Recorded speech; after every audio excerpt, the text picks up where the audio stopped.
the uncontrolled urbanization of our cities, public money, our taxpayer money being extracted through overpriced and selective public procurement procedures, both in the energy and infrastructure sector, but other sectors are involved here as well.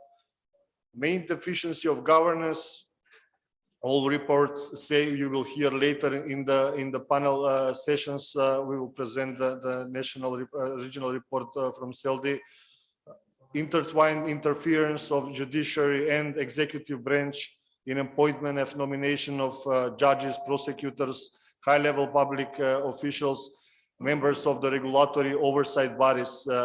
This is one of the big problems, but also there are evidence of purposeful, systematic lack of resources for these institutions to perform efficiently and effectively, of course.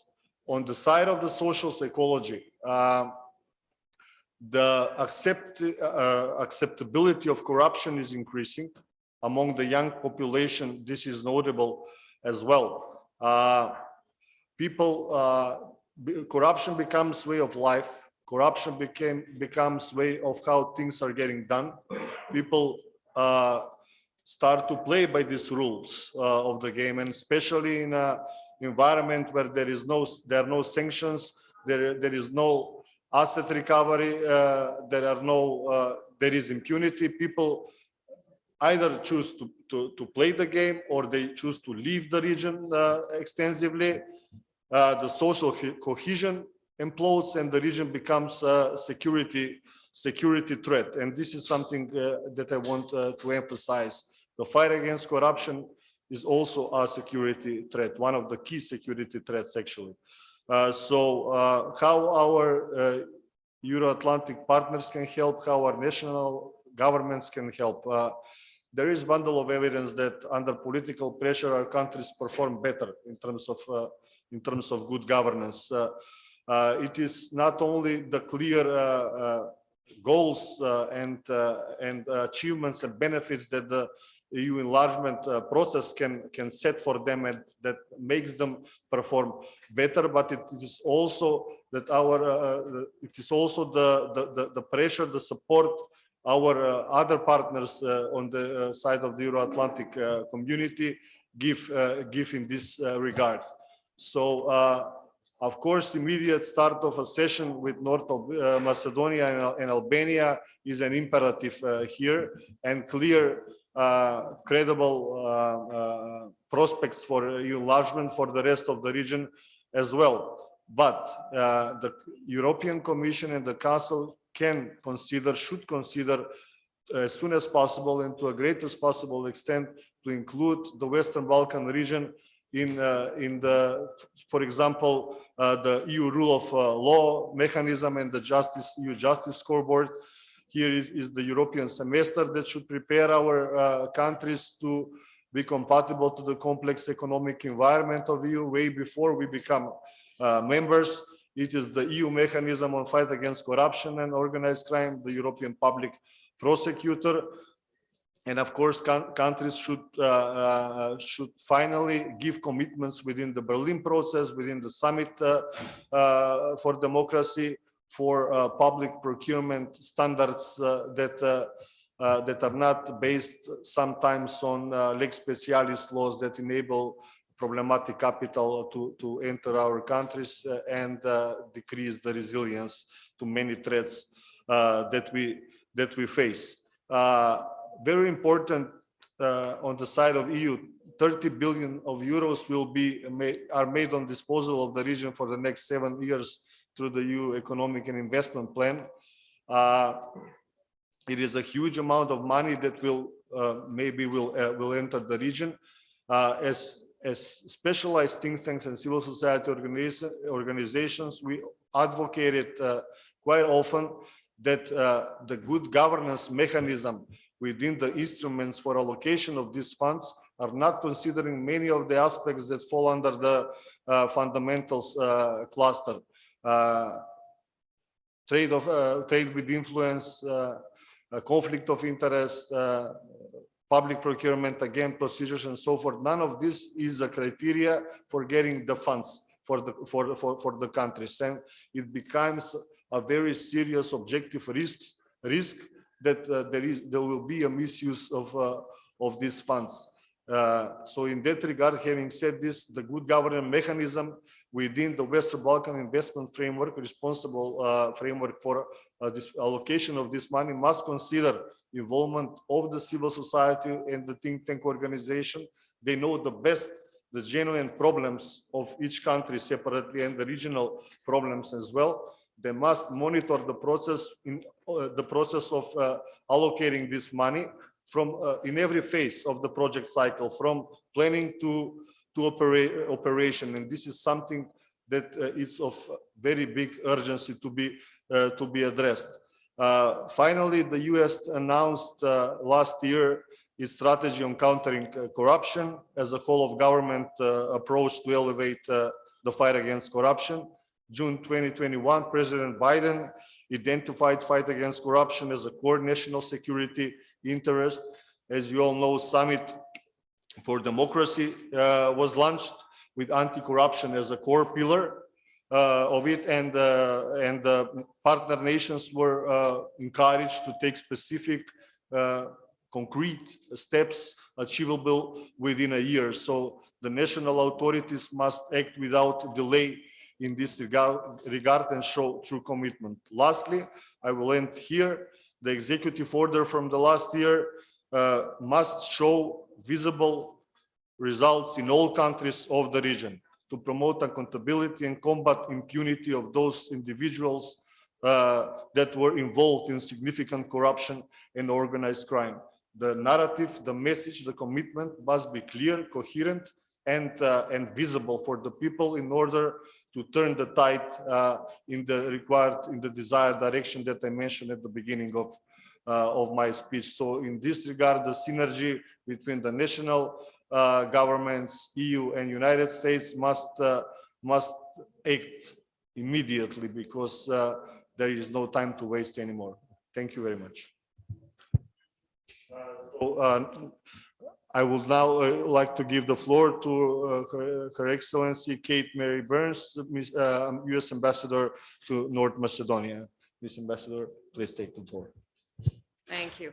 Good morning, everyone. And let me start by thanking the Institute for Democracy and the Macedonia Center for International Cooperation and the CELDI Network for organizing this regional event on such a crucial topic for all of us.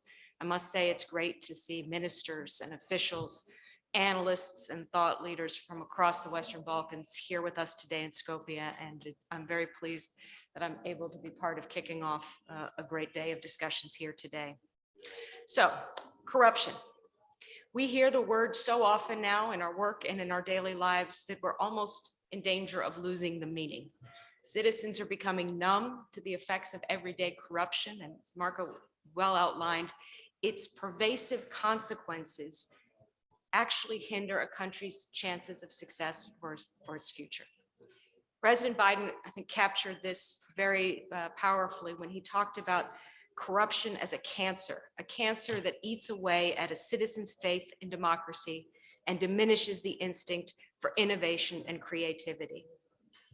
The fight against corruption has actually long been high on the president's foreign policy agenda, and this prioritization has become even more crystallized during his presidency.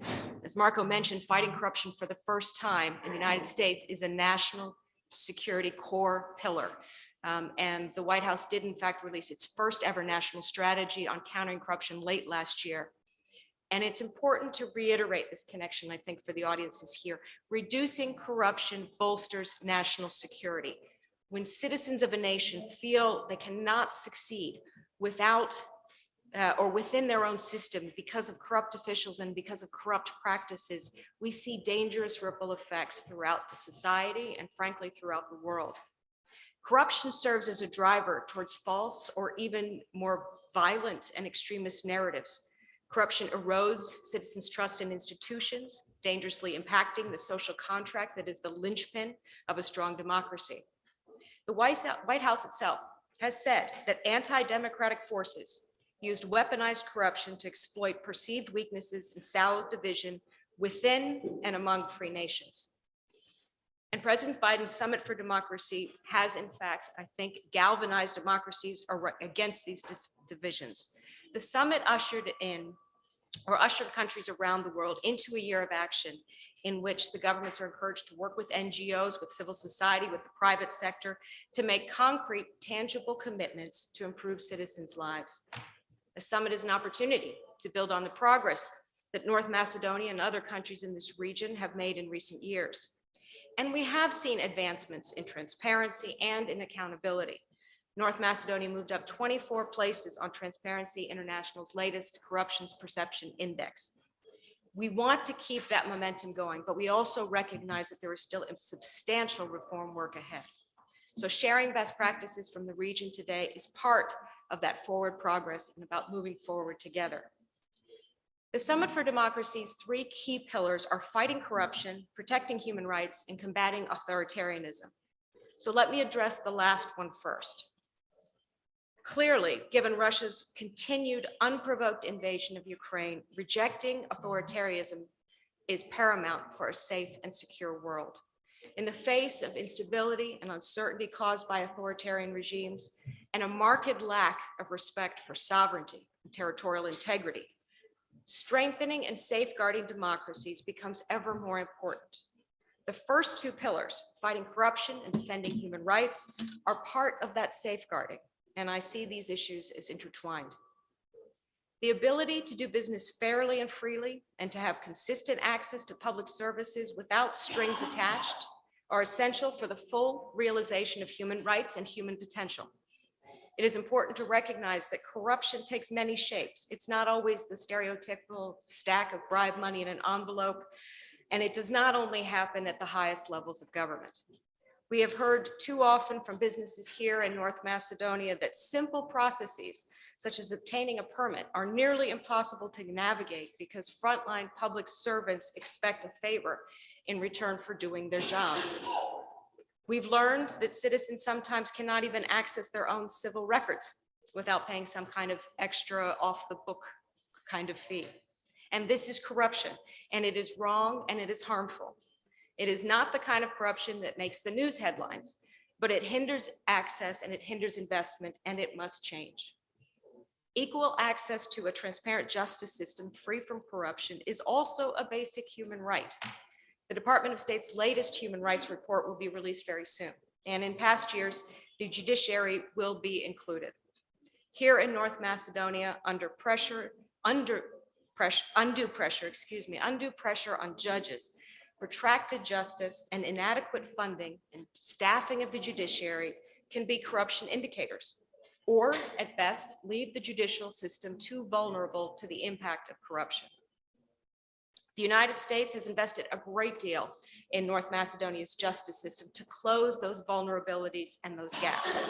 We remain committed to that strategic partnership, and we hope to continue to see the investments that we have made together pay off with a system that provides equal access to justice for all. Governments in the Western Balkans can establish best practices to help eliminate some of the human factors of corruption. We are glad to see North Macedonia's Deputy Prime Minister for Governance, Slavica Grukovska, working on structural, long-term changes that will standardize transparent processes and create natural barriers against corrupt practices. But these changes take political will across party lines and throughout coalitions. And I hope that those committed to change will not be afraid to stand up for what is right, regardless of their politics. Summit for Democracy pledges over the next year will help move nations toward anti-corruption goals. But ultimately, we know that the spirit of the summit and the fight against corruption need to be carried out every day, every year, in every institution, and for the good of every citizen. I will leave you today with a few words from one of my university professors, although she is better known to most of you as former Secretary of State Madeleine Albright, whom we recently lost. But her impact on the Western Balkans is undeniable, and she continued to fight for the Western Balkans long after her tenure at the Department of State. Secretary Albright told the US Congress in late 2020 that we as allies, and I quote, must attack the rampant corruption that is crippling political institutions and undermining the rule of law in this region. She urged a greater Washington focus on the Western Balkans, and this is the place that we all here call home today. And clearly, the Biden administration has listened. So let's take those words to heart as a real call to action. Thank you again for having me here today, and I wish you a very successful conference. I appreciate the partnerships that have come together in building towards this conference and those that will result as a result of the discussions today. So thank you again. Thank you, Ambassador Burns, for emphasizing and still leading as a country in the fight against corruption and continuously supporting our efforts. And as you notified many and wide aspects of the problem, we hope that our institutions and also civil society can actually fight and turn the tide, as Marcus said, on the fight against corruption, even it is going back, maybe because of the stalemate in the EU accession process that maybe hopefully will move on in the course of this year. And regardless that, European Union is anyway supporting the same things, the same values, and we have today also the speaker from the Directorate General for Enlargement and Mr. Alan Jones, which I'm informed is online now and hopefully can hear us. Before giving him the floor, just thank you for mentioning Vice Prime Minister Grkovska, who is now top government official in good governance, and which includes fight against corruption. Previous 2 days in this same room, we had a conference organized together with the United Nations Office for Drug and Crime, and colleagues are still here, and the UNCAC coalition, exactly on the convention of the United Nations against corruption, so also to strengthen the knowledge of the government officials and administration to fight corruption. So this is kind of a week of anti-corruption in Macedonia that hopefully will the wheel turning on. So Mr. Jones, if you can hear us, and hopefully we can hear you, the floor is yours. Thank you, Alexander. Can you hear me? Yes, very well. Fine. No, look, thank you also to Marco, to the organizers, as well as the hosts in Skopje, for the possibility to speak at this important policy forum, also with a wide range of important stakeholders. It's a pleasure to join you, albeit remotely from Brussels. I'm also pleased to see the cooperation that this event signifies, whether the cooperation among civil society at the regional level, the engagement with and of national authorities, including the commitment shown by the Ministers of Justice, also by their presence today, and the cooperation between the EU and the US, which the Ambassador has set out clearly the key priority that is also attached to the rule of law for the US administration, which is of course a very important shared priority that we both have. Excellencies, guests, dear participants, we all here know very well the impact of corruption and why it's so important to redouble efforts to fight it. Corruption is affecting nearly all aspects of our society, and it's an obstacle to the full enjoyment and respect of human rights. It undermines the rule of law, democracy, and economic growth, and it facilitates organized crime, with the proceeds of crime buying information, influence, people, and power. It locks society into a vicious cycle rather than a virtual one. As has been mentioned in the introductory remarks, I think to echo the sentiment, Russia's war in Ukraine, I think, underlines more than ever the importance of resilient and stable societies.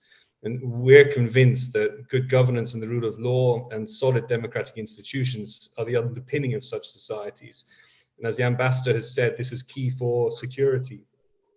In the European Union, the fight against corruption is synonymous with the model of society we represent and strive for, and it's central to the rule of law on which our community is based.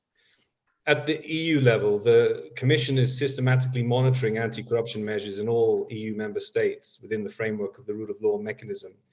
The prevention of corruption is also key in the post-pandemic recovery and resilience plans of our member states, and our recently established European Public Prosecutor's Office can investigate and prosecute all perpetrators of criminal offences affecting the budget of the European Union.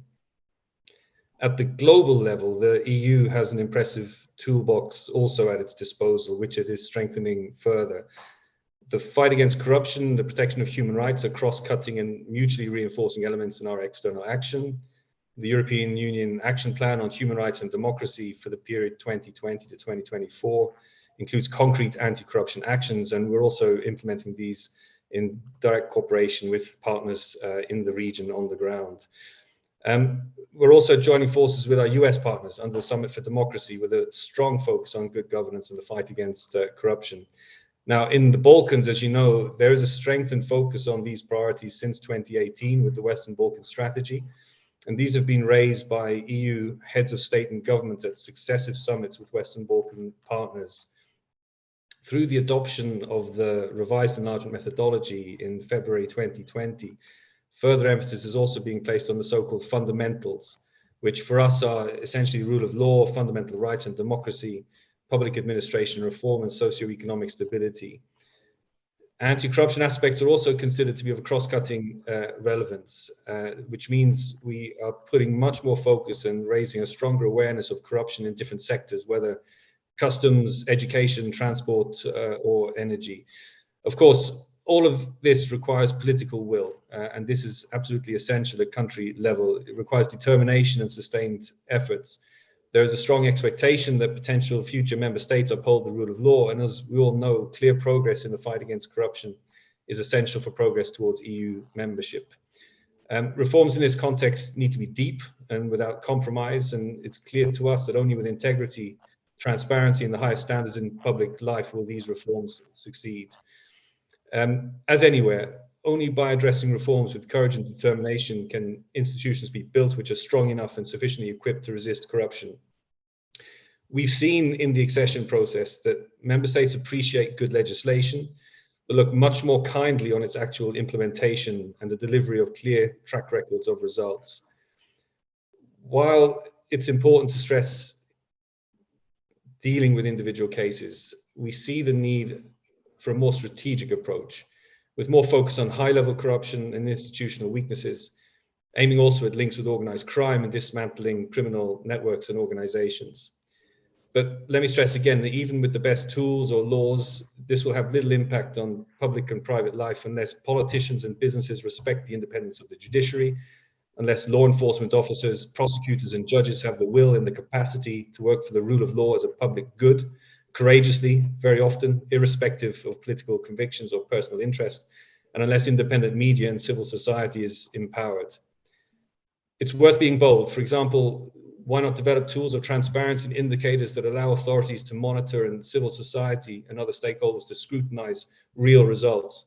You should be able to see, for example, what's happening at all stages of the procurement process, to know what percentage of public procurement procedures involve awards without public tender and why, to know what share of tenders only involve one bidder and why, to know the difference between the value of the initial winning tender and the value of the final executed contracts, and why is this so? The EU remains highly committed to supporting efforts in this field. The instrument for pre-accession assistance, IPA, remains a crucial tool. As you know, we are providing significant funding under IPA to support anti-corruption efforts and fight against organized crime. 140 million under the IPA 2 for 21 bilateral actions and 12 multi-country programs. Under IPA 3, we will have a dedicated rule of law window, which will also allow us to tailor-make assistance to partners in the region. We're also supporting efforts to achieve early alignment of legislation with EU acquis and European standards, which includes the Council of Europe's Greco and Moneyval recommendations, and also working to see how we can support alignment with the United Nations Convention Against Corruption. In light of the revised enlargement methodology with its stronger focus on rule of law and anti-corruption in particular, we're currently looking at how we can better support monitoring of results and track records of implementation. With the OSCE, we are supporting the monitoring of high-level corruption and organized crime cases across most of the Western Balkans to help identify systemic issues which hinder effectiveness and hinder justice. All of this aims at strengthening integrity, which in turn is essential for building institutions which are strong enough to resist corruption. The fight against corruption is also massively helped by our strong focus on public financial management, on public administration reform, where there's also very good cooperation between the Commission, OECD Sigma, and your authorities in the region. And this includes improvement of public investment management. We all know that corruption risks are at their most acute and the potential losses to the state at the greatest when big investment projects are at stake. And policies that underpin integrity and good governance therefore need to be a top priority at the highest political levels. It's already been mentioned that we have our quite significant economic and investment plan for the region adopted last year, an initiative to boost the economy with a massive budget, 9 billion euros, and the potential to leverage up to 30 billion in total. We foresee flagship projects in transport and energy infrastructure to support the dual digital green transition and socioeconomic development. And this underlines once more the importance of transparency in procurement processes, and the open competition ensures that you and your citizens get value for money, and that measures are taken to minimize risks of corruption. Finally, it's clear we can only fight corruption with the help of civil society. Civil society's engagement is of major importance for EU integration. Civil society and independent media play a crucial role in monitoring the work of government, holding the public sector accountable and raising public awareness. An enabling environment for civil society, engagement with NGOs, and increased transparency are all key. And we're glad to be engaged with CELDI and civil society organizations in the Balkans to mutually support these efforts. Civil society must be a part of the sustainable and long-term solution for the challenges that corruption present. So I'd like to congratulate you for the work. It's encouraging to see the great interest that civil society continues to display and their contribution to the development of anti-corruption policies and to monitoring their implementation and their impact. The EU, for its part, stands ready to continue to drive the EU anti-corruption policy forward in close collaboration with the countries of the region and all relevant stakeholders. Many thanks for your attention. Thank you, Mr. Jones, and thanks also, greetings to around 100 people connected online to this event. On top of this, some 50 that are in the hall, showing the commitment, I would say, to fight against corruption. Perhaps the one thing, or maybe even the best thing, as Marco mentioned, that the EU can do is to withhold the funds unless the situation with corruption is improved, and the US the same. But also in what you said, I've recalled on the visit of Laura Kövesi, at that time in 2015 public prosecutor of Romania, that we brought here to show example how it is done. She was famous about the fight against corruption in her country, and to teach our newly appointed at that time public prosecutor, special prosecutor, to fight against corruption. And again, European Union is showing how it is done well by promoting her to the first ever public prosecutor of European Union, while we know, unfortunately, how we ended up with our special prosecutor. So hopefully we will learn from all this what happened in the past few years. Even some change started to happen from that initial, let's say session that we had, again supported by US embassy at that time and Ambassador Bailey. And so we feel the pressure also, and our politicians feel the pressure that this cannot continue in this way.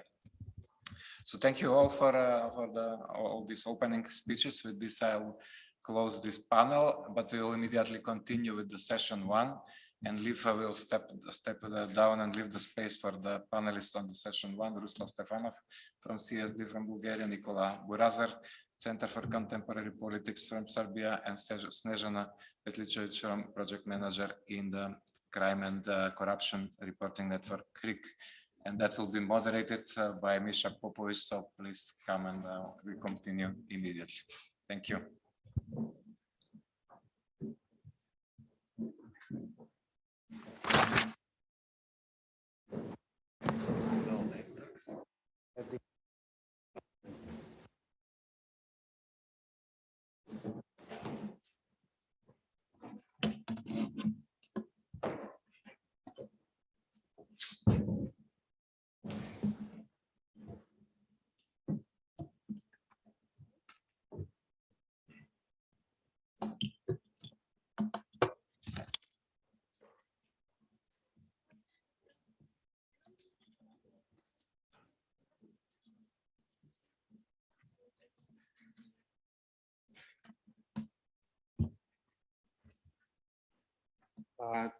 Thank you, Alexander, for the segue into the session number 1, which we titled Anti-Corruption Diplomacy with Transatlantic Partners.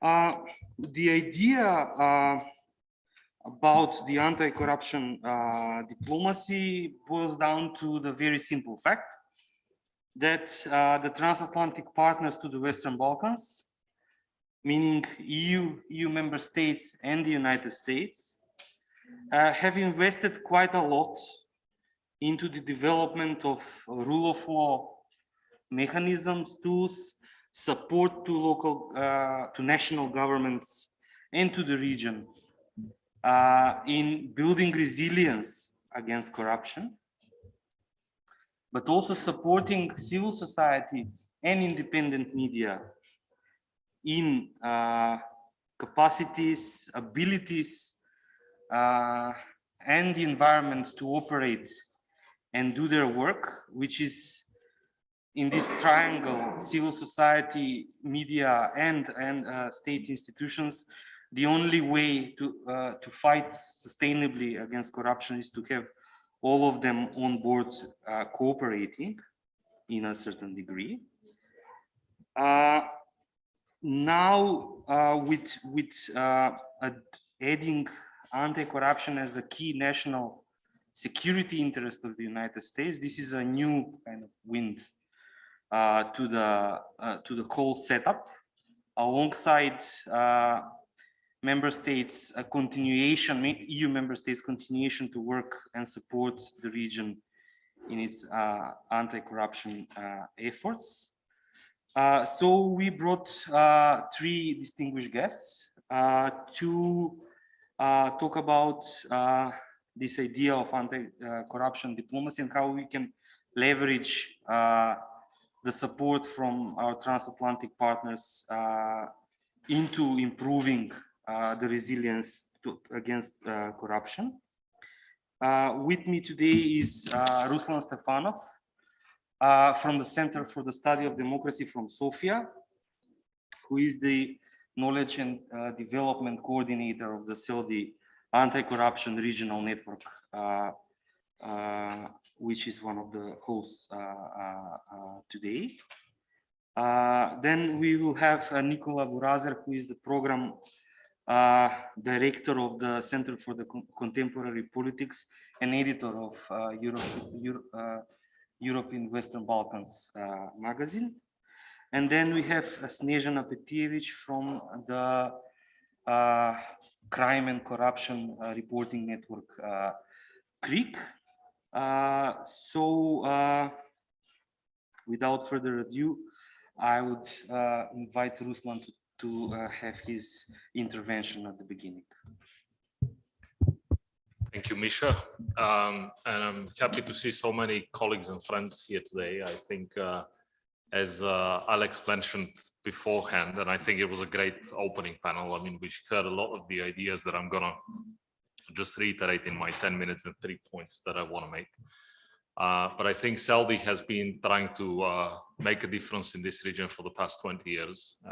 And in the past 4, this has been coordinated by the Macedonian Center for International Cooperation. And I'm very glad that we come back here to kind of stake this diplomacy, although I think we as friends need to be less diplomatic these days, and we need to clearly state where we stand, what is at stake, and how we could go about it. Because I think, as was mentioned in the first part, CELDI's numbers, which you could pick up in front. I mean, we have this latest policy briefs, and my colleague Alexander Gerganov is going to provide this baseline as to where we stand. So what has happened in the past 20 years?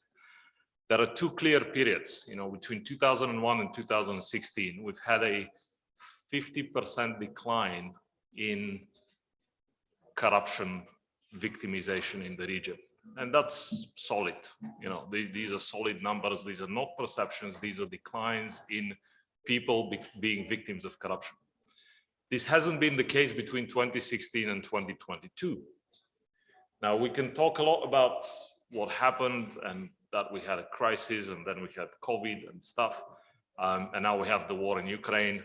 But the fact of life is we have to change something from what we're doing in the last 5 years. And there is also one clear-cut thing that we need to acknowledge, and that is the global geopolitical power competition. And there has been a very, with Russia's war in Ukraine, with Kremlin's war in Ukraine, there has been a very clear-cut idea about the future of the EU. And I think if the EU wants to be a geopolitical player, it needs to stake, and it's probably the first place to do that is the Western Balkans. It needs to clearly map out and say how we're going to get the Western Balkans into the EU. You know, what steps do we need to take? But I think if somebody was doubting what, for example, Russia is offering, it is clear that it's offering bilateral relations. It's not offering working with the EU. So essentially, what the Kremlin says is, we don't recognize the EU. So if somebody wants to go into the narrative of the Kremlin, they need to be clear about it, that they're against the EU. So we can't have any more, yes, we want to be in the EU, but we're going to be happily doing business and kind of engaging with Russia. That's a clear, there needs to be a clear-cut distinction. We need to be one of those undiplomatic ways of putting it. Now, what can we do? We at CELDI, and I believe this is shared by my colleagues, believe in the power of triangulation. Reformist-minded politicians, as Alexander Karżalowski mentioned, we need Laura Kövesi. We need more of them. We need President Čaputová in Slovakia. We need those shining examples that are going to stake their power, their political voice for anti-corruption. And we don't see them. We don't see them not just in the Western Balkans, clearly, such leaders. We don't see them in the EU, in the new EU member states. We don't even see them, I would argue, in the EU anti-corruption policy that we've had in the last 10 years, which has been weaker on conditionalities. I think we need to go back to those conditionalities that we had earlier. Secondly, it's civil society action. I think with COVID, this also subsided a little bit. I think we need to re-engage with those reformist-minded politicians. We need to go out and seek them actively, seek their engagement. And the third pillar is the support in the international community. And here I would say, as was mentioned both by Marco and Alex in the first panel, again and diplomatically, we need to seek sanctions and conditionalities. Because if one thing we've seen that has worked in the past 20 years, in the EU, in the new EU member states, Bulgaria being one of the examples, Romania being one of them, Croatia being one of the examples, most recently Hungary, but now we also, I think, we'll see in the case of Serbia, is that we need to engage with conditionality. So there can't be, you know, anti-corruption talk without, when we don't see a clear progress, and as we mentioned, CELDI numbers show we haven't had clear progress in the last five years, there needs to be a cut in funding. But also there needs to be reverse conditionality. You know, if we see a positive reaction, then we need to support that. We need to ramp up aggressively funding for anti-corruption efforts, for specific government and civil society engagement anti-corruption effort. That means funds dedicated specifically to anti-corruption from the EU and from the US. And I think this is something that has always worked in the past. So negative and positive reinforcement should be back on the table. Now, let me finish by saying a couple of ideas about what we think is next. I mean, what can we do? First of all, I think we need to deal with the global power play decision-making. We've heard a lot of talks about the Western Balkans belonging to the EU, to Europe, and so on and so forth. But at the same time, we've also heard a lot of mentions, in particular from Serbia, that we'll continue doing business with the Kremlin. I think that's a no-no. You know, we just can't keep going like that, because there is a clear distinction, both fundamentally in values, but also practically in terms of doing business. You know, because what the Kremlin stands for is actually government-to-government intransparent deals, and what the EU stands for is a technical cooperation, open markets, and open development. And I think these are incompatible. I need to be clear about it. we have to make a clear break with that. And that's the first thing. This is where political engagement has to happen. If there is no such political engagement, all our efforts will be in vain. We could have a great deal of technical cooperation. We could develop all these wonderful technical capacities of anti-corruption capacity building. But if there's no such political action, then we can't help to focus on the future. Second, we need to continue focusing on open markets. I think this is one of the bottom lines. That if we focus on reducing informality, opening up to constructive capital, to investments from Europe and the US, private investment that abides by the rule of competition. I think this is important. And number three, we still need to focus on leading by example. I think what Alex mentioned with the European Public Prosecutor General, we need to focus also on the European Anti-Money Laundering Authority. And this should cover also the Western Balkans. There should be an engagement at that level, because most of the local capacity is very, very weak. And I'm not just talking also the Western Balkans. I think this applies to Central and Eastern Europe. So that needs to be a clear focus on that. And let me finish by saying, and I think Krik here is going to provide this, and it is an excellent example. We need to deal with media capture. We need to deal with the attack on free media in the region and across the EU. We need to deal with disinformation that has been poisoning the debate for many, many years. We can't turn our heads away, because this is part of the anti-corruption debate. And with that, I would like to finish and give way to the discussion later on. Thank you, Ruslan, for this great overview on the topic. I have one tough question for you afterwards, but I will give now the floor to Nicola Gurazer from the Center for Contemporary Politics. Sorry. Thank you very much, Misha. Well, certainly, I would say that corruption is one of the major issues when it comes to the overall state of democracy in the region and for the prospects of EU integration in Western Balkan countries.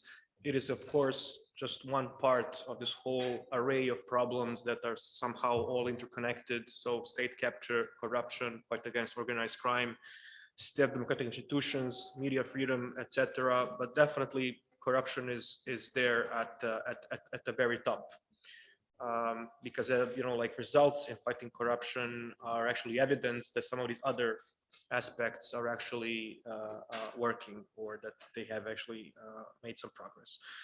Now, my opinion is that international assistance, international partners are very important for fighting corruption in the Western Balkans for numerous reasons.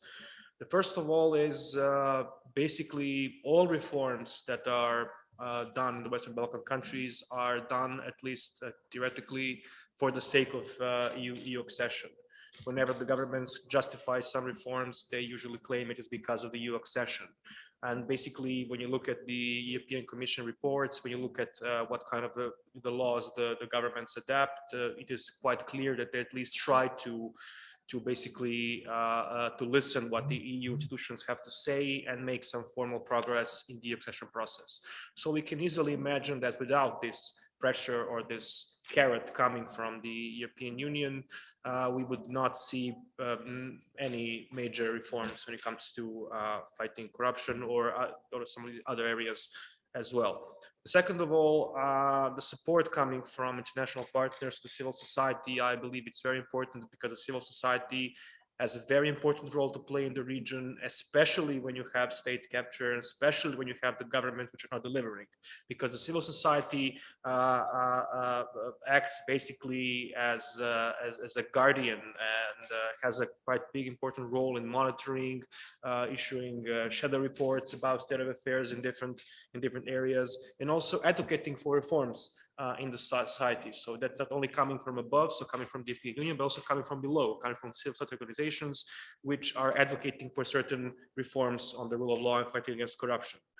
And also when it comes to independent media, which are, let's say, mostly funded by international partners, so European Union and different EU member states, United States, etc. They play a very important role, I would say, in the region, and especially in Serbia, we see how important this role is.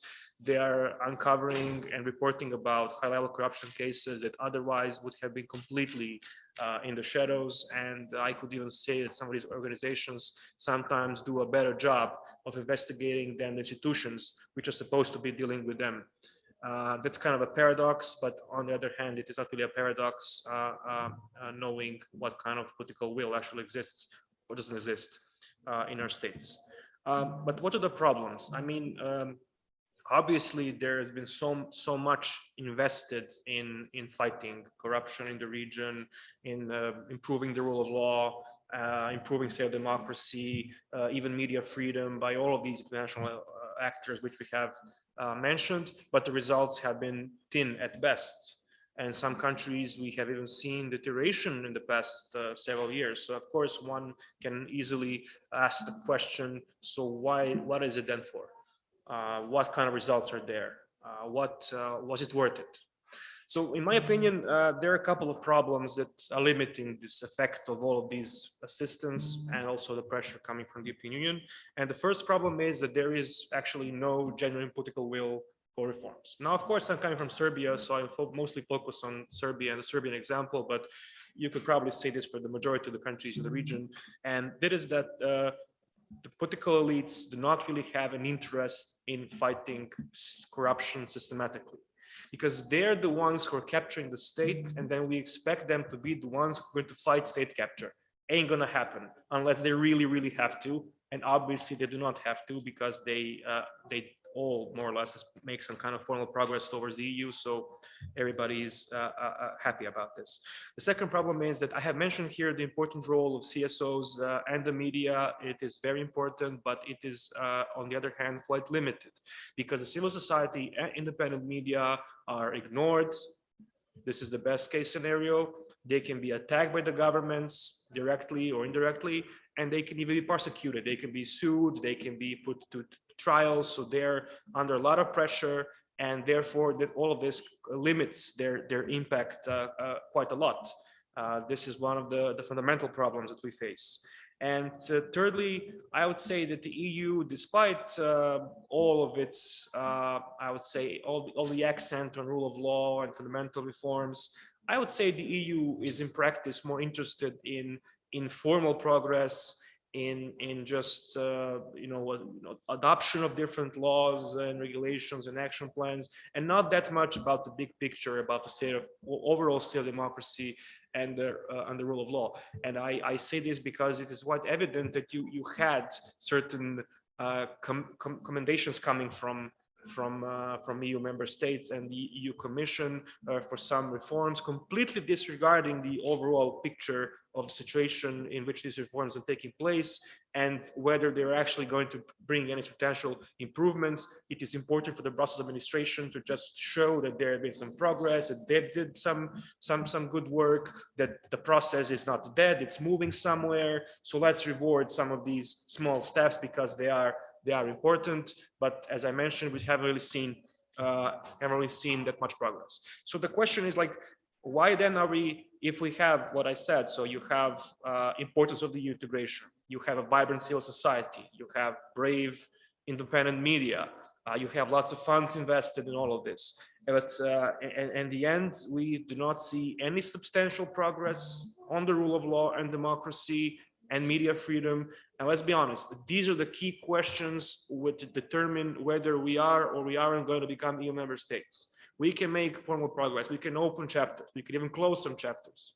But the problem, why aren't we discussing now membership of Western Balkan countries in the near future, is the overall state of democratic institutions. And we are very far away from being ready for EU membership, despite all the progress we have made, all the action plans, all the reforms. So the overall situation is as bleak as it was. Years earlier, we have just heard that basically after 2016, we haven't really seen much progress when it comes to fight against corruption, even though all the countries basically made some kind of technical progress in these years. In my opinion, what needs to be done? That's not really an easy question, but I'll try to answer it nevertheless. So first of all, I believe that the European Union needs to be more direct when it comes to both reporting and rhetorics. When it comes to reporting, yes, you have assessment usually of most of the problems that exist in the country, but they're not that direct. They do not really name and shame. They do not really demonstrate what is the key core issue, what is the urgent issue to be dealt with, and then criticize harshly if this is not done. We have not seen it happening even after the new methodology was introduced, and we expected to see that after 2020. And when it comes to rhetorics, that's also very important because it's societies of the Western Balkans. When you know, like, do not count our, let's say, very narrow circle of experts and those working on EU integration, nobody reads these reports. What we hear, for example, is what the EU officials say, and they are often very benign. They say that there's been some tremendous progress. For example, in Serbia, we have seen the European Commission President Ursula von der Leyen coming to Belgrade, I believe somewhere in October, saying that Serbia has made tremendous progress. Tremendous progress at a time when the country was stuck in EU accession for 2 years, when democracy in the country is deteriorating by all international standards. When you can see that not even the European Commission recommendations were followed in these key areas, you hear that there's been very important and substantial progress. And this is not the case. If it was the case, of course, I'll be very happy, but it is not the case. And that's a big problem because that's really basically allowing the governments to present themselves as being dedicated to reforms and achieving results, even though this is not the case. So no pressure is coming to them from either above or below. And in connected to this, I believe the EU should use the instrument it has available to put more political pressure on the governments. We have seen here, for example, how the previous report on the rule of law has managed not only to pinpoint the most important issues that come to rule of law in Macedonia, but also to establish a basis for political dialogue between government and opposition. We, for example, had in Serbia the dialogue between government and opposition about electoral conditions, but there has been nothing such as the report to be the basis for discussion so that everybody would know what needs to be focused on. And this is something that should have been done. And I think the example of North Macedonia shows how these instruments can be very useful. The EU can use them if it wants to, but obviously doesn't want to, and this needs to be done. Just to finish briefly, so the EU should not allow governments to reap the benefits of the EU accession process, but not really do any reforms, because this is a situation in which they enjoy pretty much. They have no pressure from below them, they have no pressure from above, and they reap some concrete benefits from the process itself, and we are not getting any closer to membership. And finally, I believe that international assistance to civil society and free media needs to continue. It is fundamental. I'm not saying this coming from civil society. I'm saying this as somebody who understands how these countries would look like without a civil society and independent media, and how then it would be almost impossible to see the reforms required for EU accession. I think we all play a very important role in this regard, and of course, we need overall better environment to work in.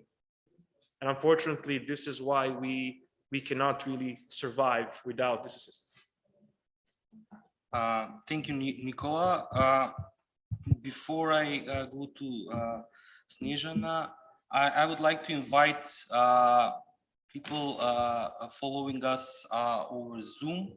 You can ask questions via the Q&A button. And after the initial conversation, we will also get questions from our guests here.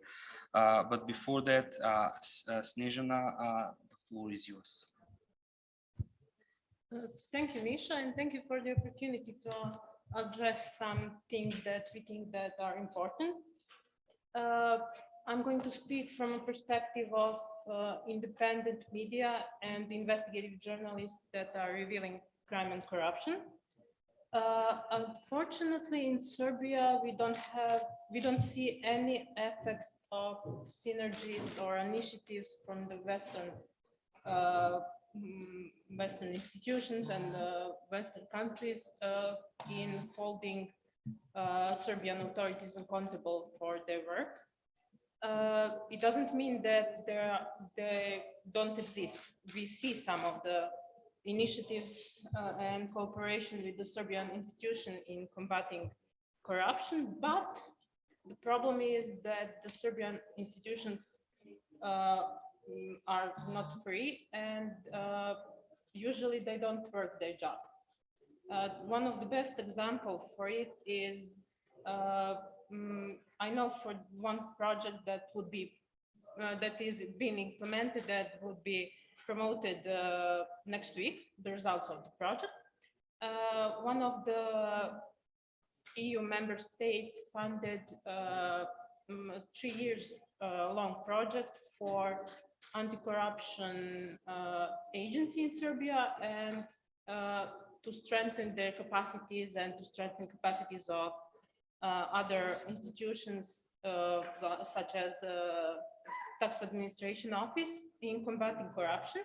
But at the same time as the project has been implemented, our institutions abused their power, and they confronted civil society organizations and individuals in Serbia. To be clear, more than 57 organizations and individuals, mainly those who are criticizing the government and the ruling party, have been investigated for money laundering and counterterrorism.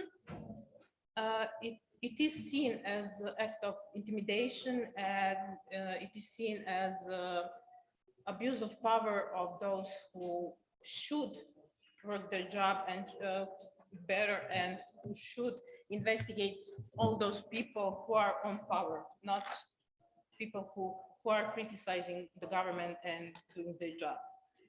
So we can see that there is no progress related fighting against corruption in Serbia, especially not single case in last 10 years have been solved related to high corruption. Not single person is being prosecuted, or not single case is being investigated. It doesn't mean that they don't exist. Unfortunately, there is widespread, but it means that the institutions and those people who are in those institutions are not doing their job. We as investigative journalists and other colleagues from the other media have revealed and proved and documented dozens of cases of the corruptions where high-ranked individuals from the government were involved, but none of them had any sanctions. On the contrary, majority of them have even been awarded for that. The best examples are Siniša Mali, Minister, and Minister Aleksandar Vulin. Those people, even though investigative journalists have proven that they were involved in corruption cases, they remained on their position, or even they have better job opportunities, they became ministers.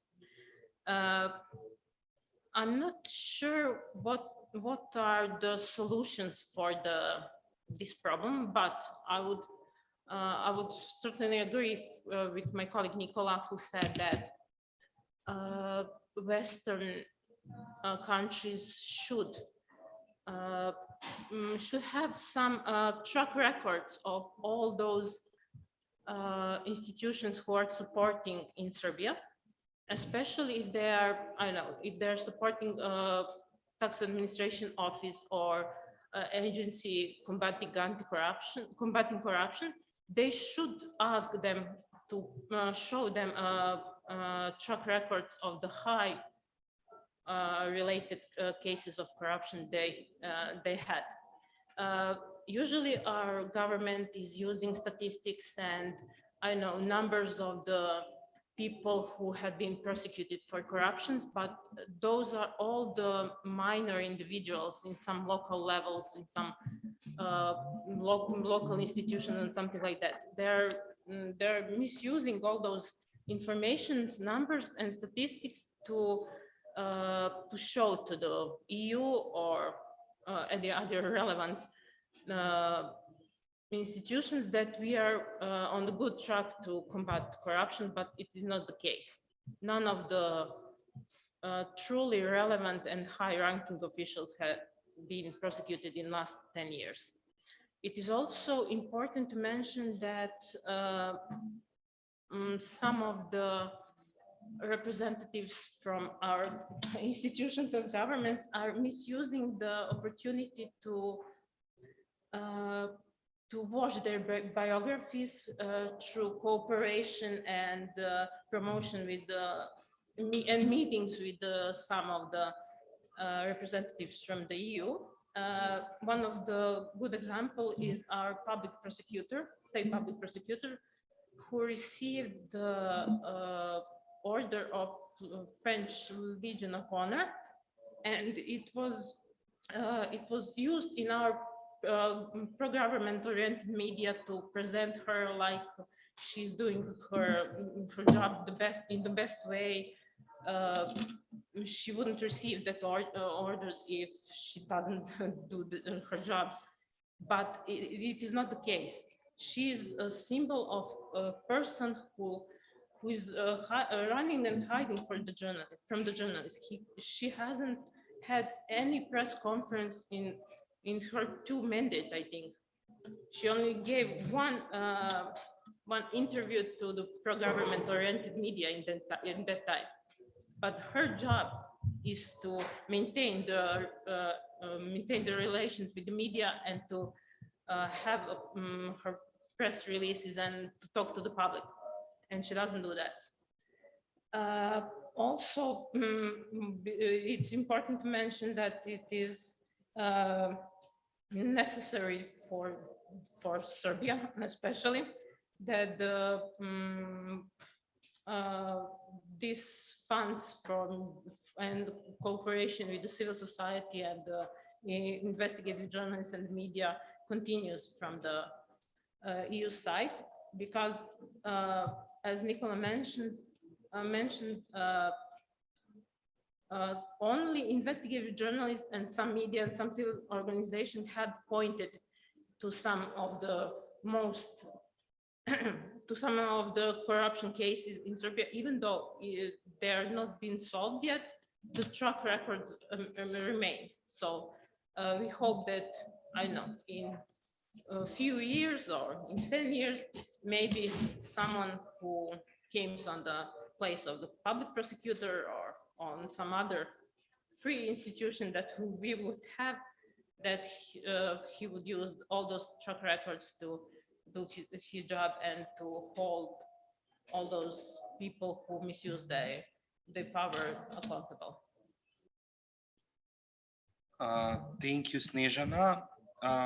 We have some questions from the audience, but given the time limitation, I will select some of them. But before we go, I have a question for Ruslan.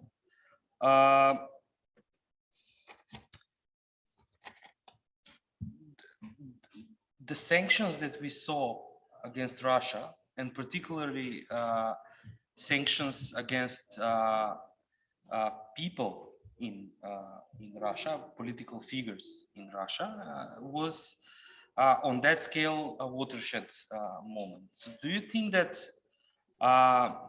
this is going to be, this watershed moment will make it easier for EU and the US to kind of adopt similar strategies for these high-level corrupt actors in the region as well? Thank you, Misha. I think it's rather not the sanction against the oligarchs in Russia. It's rather the sanctions against the oligarchs in the EU and the US that matter.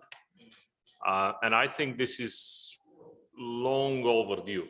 I mean, we have been discussing open corporate ownership, the problem of offshore ownership. You know that many of the investors in the Western Balkans, in Bulgaria, in Central and Eastern Europe have been offshore havens, many of the top investors. And we know that many of these are actually capitals of inflows that want to hide their origin, who the ultimate owner is and what they actually aim at. So we've known a lot of cases, we've described this in North Macedonia, in Serbia, in Montenegro, in all over the region, in Bulgaria, in Hungary, in Slovenia, in Croatia. We've described cases, not to mention London, you know, or Germany. These are now as if somehow uncovered, but they existed for a long time. You know, they were tolerated for a long time. Essentially, we allowed the full integration of these capitals in the West financial system as if they were business as usual. Well, they're not. And the real issue here is, and I need to underscore this, it's the issue with our systems. We want our systems to be transparent and open. We want to have capital that plays by the rules. The issue with systems that have state capture as a system of governance, like is the case of the Kremlin or China, is that you have no walls between the state and the private sector. So you cannot know if an opportunity is actually a business opportunity or if it's strategically used to influence your own government. We've seen Nord Stream and Turk Stream or South Stream. They've been used for changing the political stance of governments of Bulgaria, of Serbia, of Hungary, of Germany, of Austria, and they've done their job. I mean, and these are not just because of the size of the investments. These are because there are networks of public procurers, of companies that have invested in informal links to our politicians. And Snežana mentioned here public prosecutors. We lack the next Laura Kövesi on the Balkans. We don't have that. We don't have that. There's so many daily examples of blatant conflicts of interest that need to be investigated. And the thing is, our systems, and I'm talking not just of the Western Balkans, but also EU countries in the Balkans, are not geared towards that. So we need to speed up this process. And I think the EU should adopt its sanctions regimes more clearly, and also its internal EU anti-corruption rules. The OECD Foreign Bribery Act, that should be strengthened. So we haven't seen action there for many years. So in a similar way, there is a lack of implementation on the EU and international side as well. Okay, there is a question for Nicola Burazer about, you mentioned there is an option to withhold funds, but there is a question of whether there are other means that you can think of that the EU and the US can adopt to kind of help this. And I would add, piggyback on this question, do you think that the Russian aggression in Ukraine and the war in Ukraine is going to exacerbate stableocracy and this kind of implicit support to the local power holders in the Western Balkans, or actually, because we have like an ambivalent position, there is a need for stability in the Balkans, so this kind of is in favor of local power holders, but again, both EU and the US outline corruption as a stability issue. So do you think it will exacerbate stableocracy, or actually turn the tide, this the war in Ukraine? Yeah, let me answer the second question first. It can go either way. I mean, depending, of course, whether these so-called stabilitocrats, what is their foreign policy alignment? We all know here that Serbia is practically the only country in the Western Balkans which is under pressure because of its foreign policy alignment or non-alignment with the European Union. And therefore, the big question is, what will the Serbian government do? What will the new Serbian government do regarding this particular issue? The messages we could hear on almost daily basis that Serbia will have to choose and will either have to align itself with the European Union or suffer some consequences. And now the question, of course, is whether Serbia will actually do that or not. And if Serbia really does it, then there is actually a danger that basically the European Union and the member states might then decide to ignore other issues in Serbia, such as fight against corruption, etc. But there is one other thing, one other aspect of the Russian aggression on Ukraine, what consequence it might have in the region. We have heard all these stories that this might reinvigorate the EU accession process of the Western Balkans by showing how the Western Balkans is a vulnerable, basically part of Europe and the EU's backyard, where Russia has an influence or could have an influence in the future unless something is done to combat it. We knew it for years, but now it's become clearer than ever that there's a real danger for the European Union as such. And then, of course, the question is if the EU is serious about then, speeding up or putting more emphasis on the accession process, would that mean tolerating all the problems such as state capture, lack of media freedom, lack of fight against corruption, etc.? Or will the EU actually put more pressure on these issues in order to step up its game and to enhance the process? I hope for the second, because the first scenario, well, it might lead to us somehow getting inside the EU in one way or the other. But then it means that we will remain with the same problems which we have right now. I'm hopeful that this will be the signal that the second issue, the second scenario would be preferable, not only because it would actually help resolve all the problems we have, but also diminish the reasons why we even have the question of external influence in the first place. Because we have a question of and the dangers of external influence in the region precisely because of the lack of democracy and let's say propensity to corruption by our political elites. By rewarding them somehow and then avoiding the core issue, which actually led to all of this Chinese and Russian influence, which we talk about, would be, in my opinion, a grave mistake. So I'm hoping for the second scenario. When it comes to the first question, I would say that withholding funds would be a nuclear option. That would be something that I believe should be done as a last resort. But as I said, the first and the most the cheapest instrument is harsh rhetorics. Say exactly what is the problem.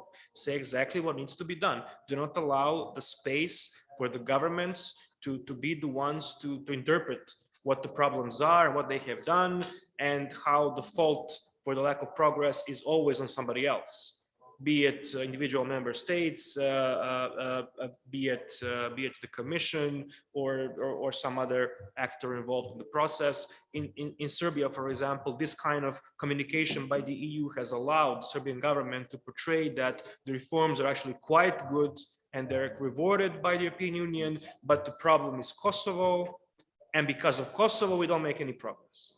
And when you look at the communication from the European Union, you do not really see them directly claiming this is not the case and that democracies are fundamental. Then, of course, I mentioned some of these other instruments, the Priby reports, so putting more pressure on individual issues that are important, basically putting more pressure on governments to be involved in these inter-party dialogues. We can have dialogues not only in Macedonia and Serbia, but also in Montenegro. And these kind of instruments are readily available to the Commission. It just needs to be, there needs to be political will on that side to actually go with this. They're, I think, quite concerned with maybe putting too much pressure on the governments, but we have seen in the past 10, 15 years that not putting pressure is what led us to this situation where we are at the moment.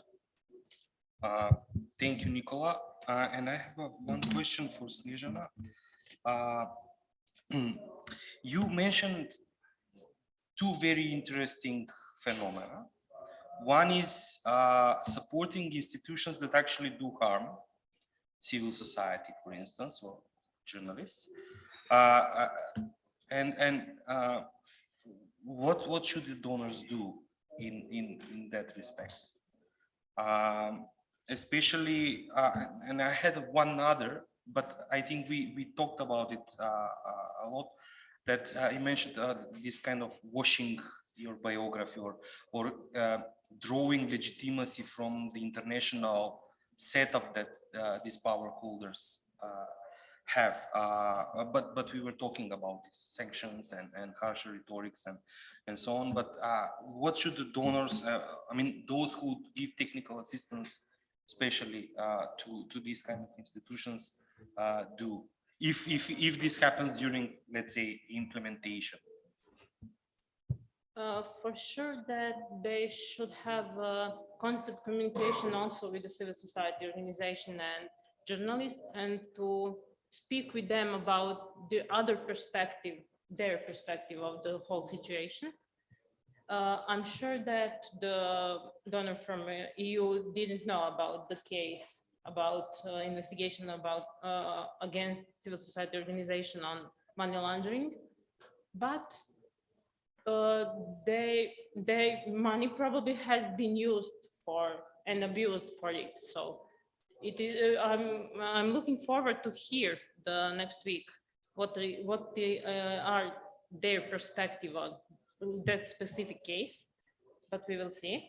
And I think that the donors should ask from the, I don't know, from the institutions and from the organizations that they are supporting, detailed track record of all the project and all the things that they have done during that period, so they could see what has been done for the money.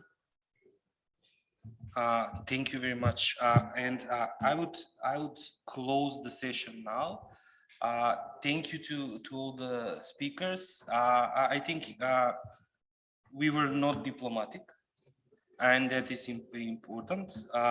I will invite you now for a short coffee break before we have the next session, talking with the regional ministers of justice.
Usually half an hour, an hour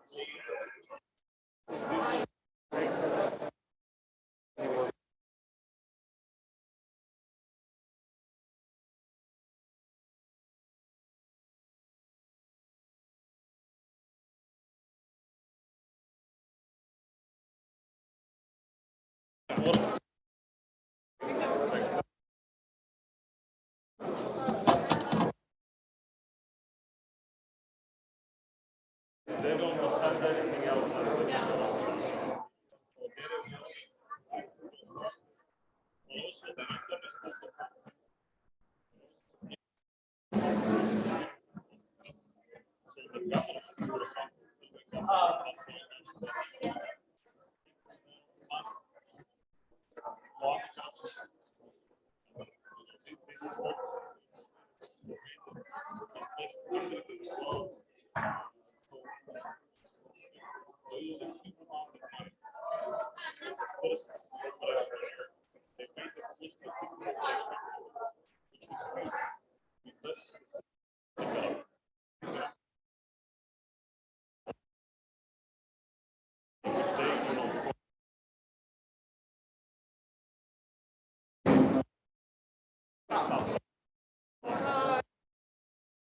Nemamo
Because the funds kept flowing, 5% of GDP annually. Funds kept flowing.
Единица 1, 2, 3, единица 1, 2, 1, единица 1, 2, 3, 1, 1, единица 1, 2, 3, 1, 1, 1.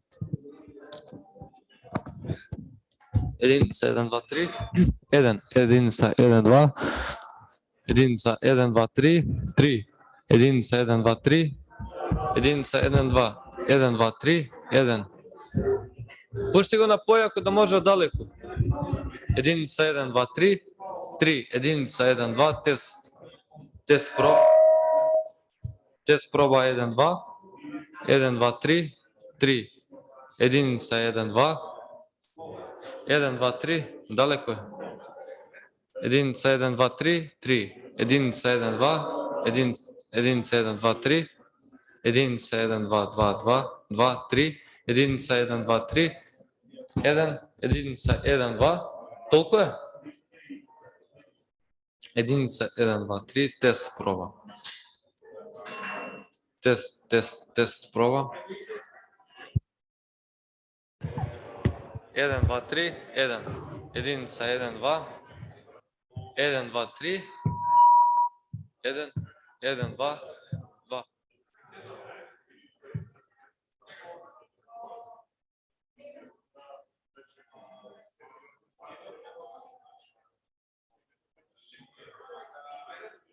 Единица, 1, 2, 3, единица, 1, 2, 3, 3, 3, единица, 1, 2, 3, 3, 3, единица, 1, 2, 3, единица, единица, 1, 2, 3, 1, 2, 3, 1, 1, 1, единица, 1, 2, 3, 1, единица, 1, 2, 1, 2, 1, 2, 1, 2, 1, 2, 3, 1, 2, 1, 2, 1, 2, 1, 1, 1, единица, 1, 2, единица, 1, 2, 3, 3, единица, 1, 2, 3, 4, 1, 2,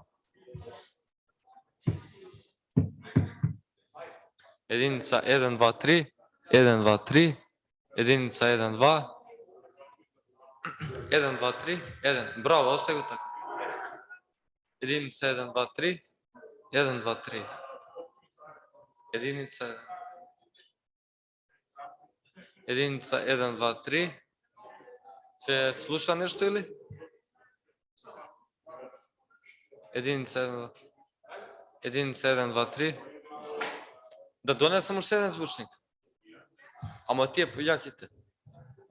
Единица, 1, 2, 3, 4, 1, 2, единица, 1, 2, 3. 1, 2, 3, единица, 1, 2, 3. 1. Единица, 1, 2, 3. Тест проба 1, 2. 1, 2, 3. Единица, 1, 2. Единица, 1, 2, 3. 3. Тест проба 1, 2, 3. 1, 2, 1, 2, 3. Толкова е. Единица, 1, 2, 3, 4. Проба 1. Обой. Ама 1, 2, 3. На кой приемник е ова? Това ти е физичен? Не ви гледам. А, кой е двата, не знам. Единица, 1, 2, 3. Овде къде е? Трябва той да е с една антена.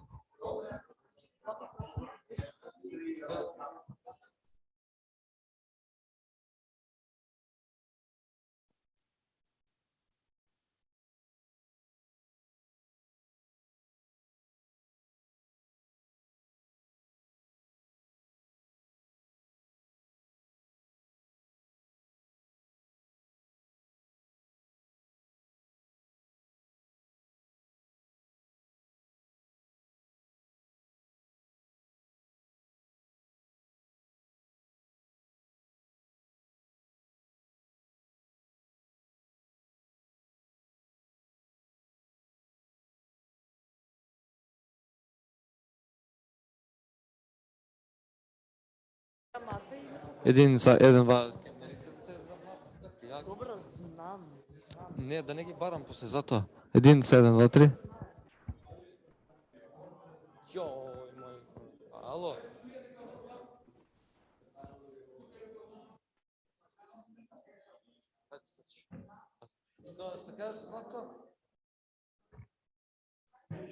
Единица, 1, 2, 3. Единица, 1, 2. Единица, 1, 2, 3. 1, 2, 3. Единица, 1, 2.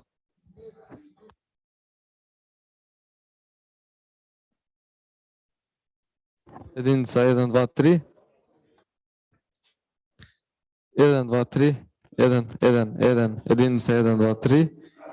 Тест проба 1, 2. Единица.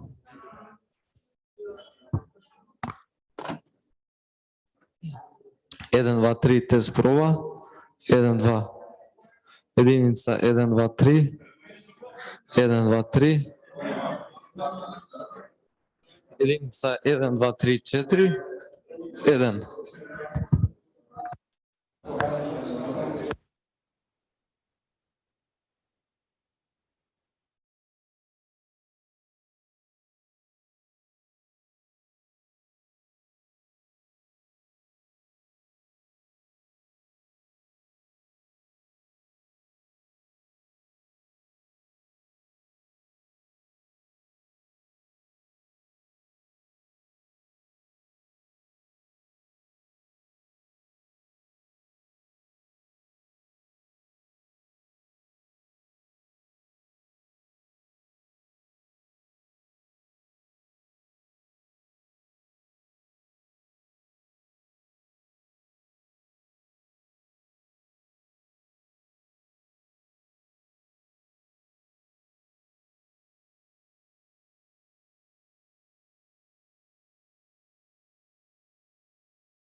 Keď počneme za 2 minúty, ako môže, tak zazemete местата v салата. We will start in 2 minutes. If you can get in and take your seats, please.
Дали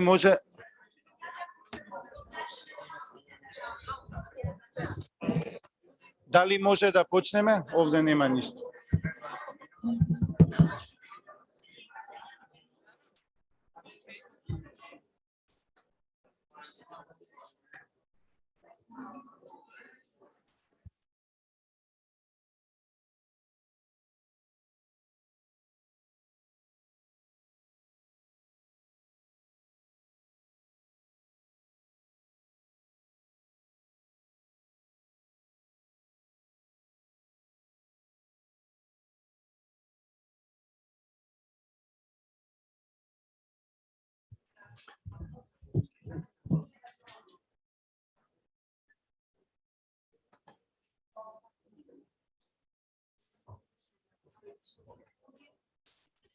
It's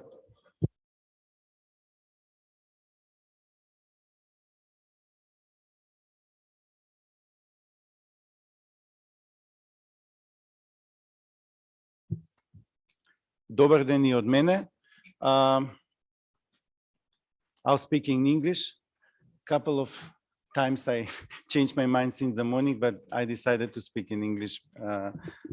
Yeah, it will be better. As you heard, the fight against corruption was one of the three main or key themes in the recent Summit of Democracy, and over 100 leaders across the world, including from countries represented here, made their commitments for concrete, measurable, and tangible steps to fight corruption. And corruption was in 2021 pretty much the global subject of discussion. I mentioned Summit of Democracy. The governments there were in a way forced to, among other things, to dedicate enough money for the fight against corruption and, listen to this, to foster the mutual, not only cooperation, but partnership to fight against regional, but also international and global corruption. And it seems that national, regional, and international efforts so far proved to be insufficient for a successful and effective fight against corruption. Various regional efforts point out the following 5 key issues on regional anti-corruption agenda. And since we have this excellent panel here, excellent representation of the regional fighters to be against corruption or to implement this agenda, allow me to say a couple of words about these 5 key issues. First is prevention. Prevention not only taken as awareness and training, but also with focus on organization and management of anti-corruption culture and practice. Second, criminal justice systems. Particular attention should be paid to installing the culture of professionalism, integrity, lawfulness, and independence. Third, civil society. I think most of representatives here are coming from civil society. 2 main subjects: an urgent need to promote freedom of the press and to ensure free and lawful access to public information.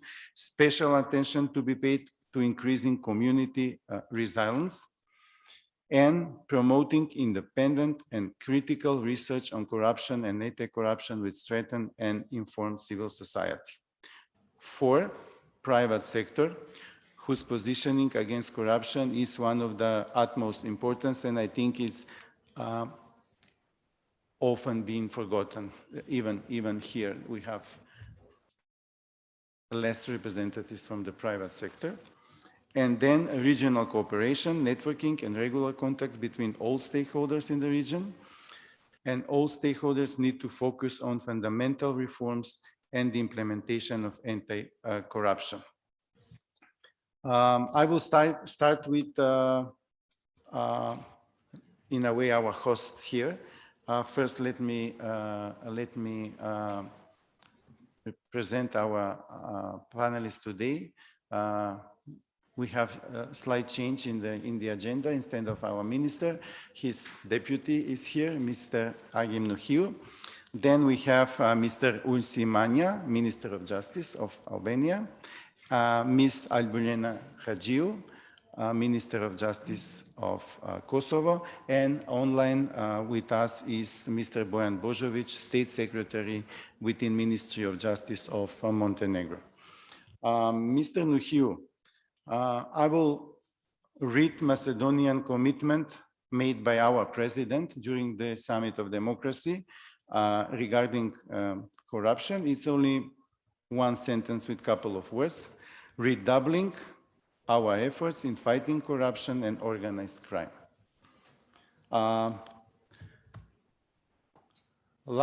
Since last year, Macedonia is implementing a 5-year national strategy against corruption and conflict of interest. And the first year assessment showed that the measures in this strategy were implemented around 20%, less than 20%. So redoubling will mean 40% for this year. I hope this is not the case. I mean, this is not the meaning of the president when he made this commitment. And I would like to hear from you what Macedonia will do to show action. Because as you know, after last year's Summit of Democracy, This year is announced as a year of action for commitments made during the Summit of Democracy. So what will be our actions? Faleminderit. Më të obraćani që bide në albanski jezik.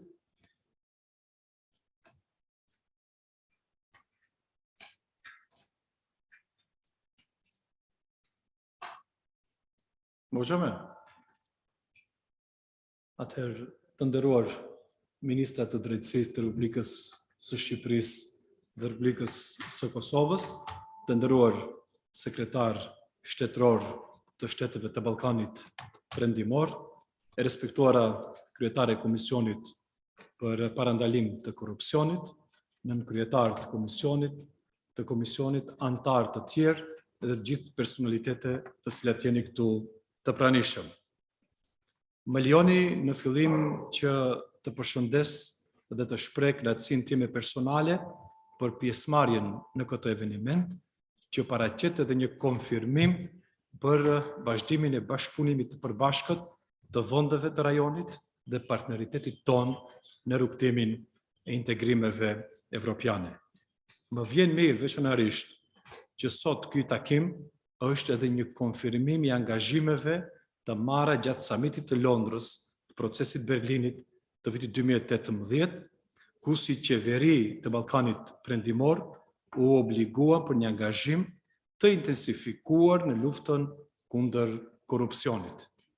Krimi i organizuar dhe korrupsioni janë sfidat më të mëdha për çdo vend në rajon. Vendet e Ballkanit Perëndimor janë pak a shumë në të njëjtën pozicion për këtë çështje dhe me këtë bashkëpunimi rajonal bëhet më i rëndësishëm dhe në këtë kontekst dhe mbështetja e parezervë e partnerëve tanë të cilat na mbështesin vazhdimisht në arritjet e progresit të kapitujve kyç të procesit të negociimit, kapitujt 23 dhe 24. Ky është një problem shoqëror që nuk zgjidhet brenda natës. Lufta kundër korrupsionit është e vazhdueshme dhe për këtë ne qëndrojmë të vendosur në përkushtimin dhe prioritetin ton. Është obligimi ynë sepse qytetarët meritojnë demokracinë dhe standardet evropiane. Raportet nga Komisioni Evropian na motivojnë për të vazhduar përparimin në këtë fushë.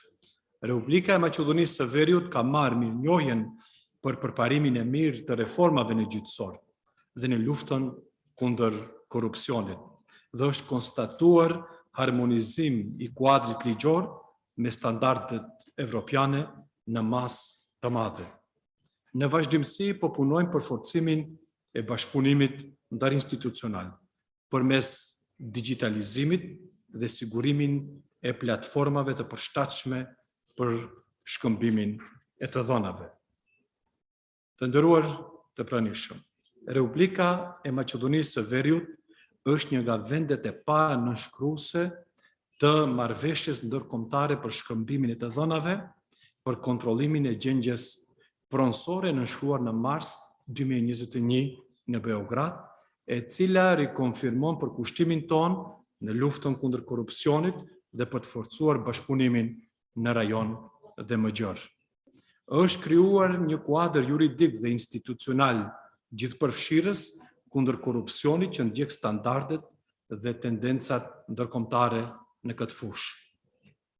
Me ligjin për parandalimin e korrupsionit dhe konfliktit të interesit, i miratuar në janar të vitit 2019, janë forcuar kriteret për përzgjedhjen e përbërjes së Komisionit Shtetëror për Parandalim të Korrupsionit dhe procesi i selektimit dhe zgjedhjes është transparent. Krahas rritjes së kompetencave dhe forcimit të kushteve për pavarësi në kryerjen e funksionit të tij, ligji përmban dispozita që i lejojnë Komisionit Shtetëror për Parandalim të Korrupsionit të përdorë instrumentet moderne në ushtrimin e kompetencave të tij, duke përfshirë mjetet elektronike dhe qasjen në bazat e të dhënave të institucioneve të tjera me kompetenca publike. për shkak të rritjes së transparencës së institucioneve për sa i përket ndikimeve në procesin legjislativ dhe miratimin e politikave publike.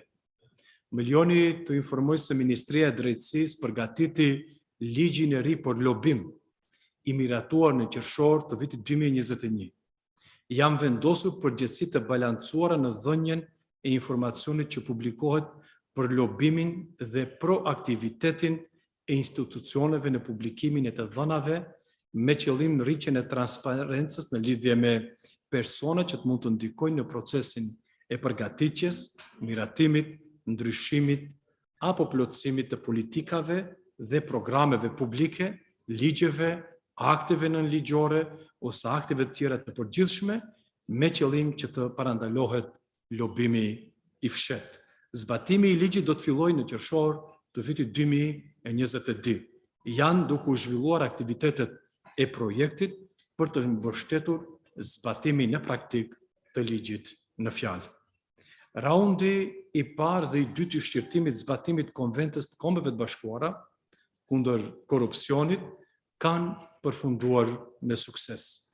Janë zbatuar aktivitete për tejkalimin e sfidave të identifikuara dhe është përgatitur plani për përditësimin e të dhënave, rritjen e transparencës së procesit të vetvlerësimit, të zbatimit të konventës dhe tejkalimin e sfidave të identifikuara në raportin e ciklit të dytë.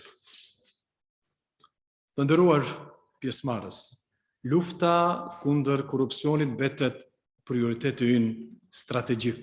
Duhet patjetër të ndërtojmë një sistem në të cilin do të ketë rregulla dhe disiplinë, një sistem në të cilin institucionet do të jenë funksionale dhe në shërbim të qytetarëve.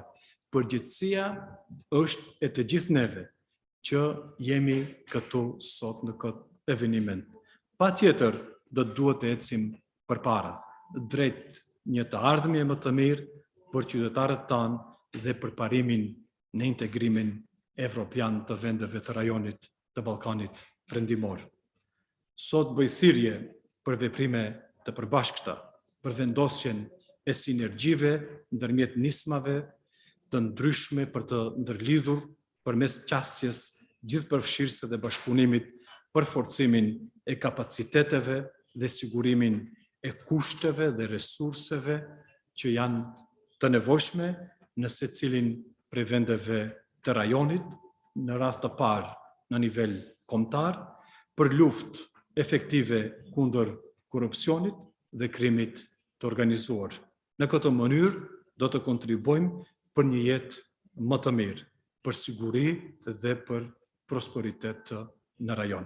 Faleminderit dhe sukses.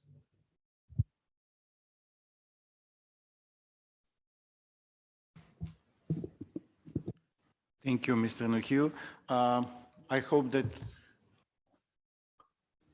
all these things that were done now will have successful implementation during this year, because as is pointed in many documents in the region, the implementation of the legislation and the framework is something that should be improved in all countries. Literally all countries in the region, including North Macedonia. It seems that Albania has, I can not say better, but some more commitments regarding fight against corruption, if comparing in. And Albania will, it's one of the commitments is to combat corruption and organized crime by investing in e-services.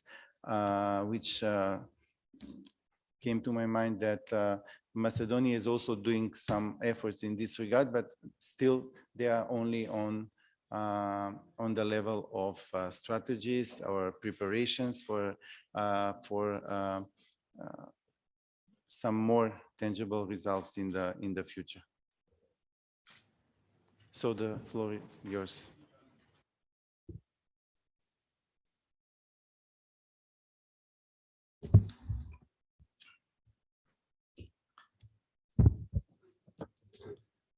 Përshëndetje të gjithëve. të nderuar koleg ministra, të dashur miq. Lufta kundër korrupsionit na ka bërë bashkë sot ministra të vendeve të rajonit, përfaqësues shoqërisë civile, mediave sigurisht, por edhe përfaqësues të organizmave dhe të organizatave ndërkombëtare që na asistojnë dhe japin kontribut në luftën kundër korrupsionit në vendet tona.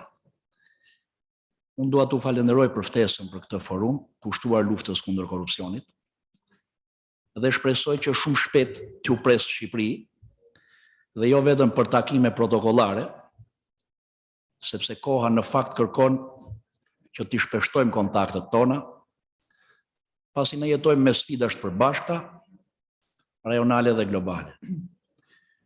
Problemet tona rajonale në jo pak herë ka ndodhur të bëhen globale, dhe problemet globale na gjejnë pothuajse për herë pa koordinuar rrafshin rajonal. Nuk po shkoj shumë larg, por po kujtoj 2 vjet pandemin, tani lufta në Ukrainë, po kthen përdorim përditshëm fjalë pothuajse të haruara për popujt tanë, si mungesa e energjisë elektrike, uria, bombat, lufta në tërësi.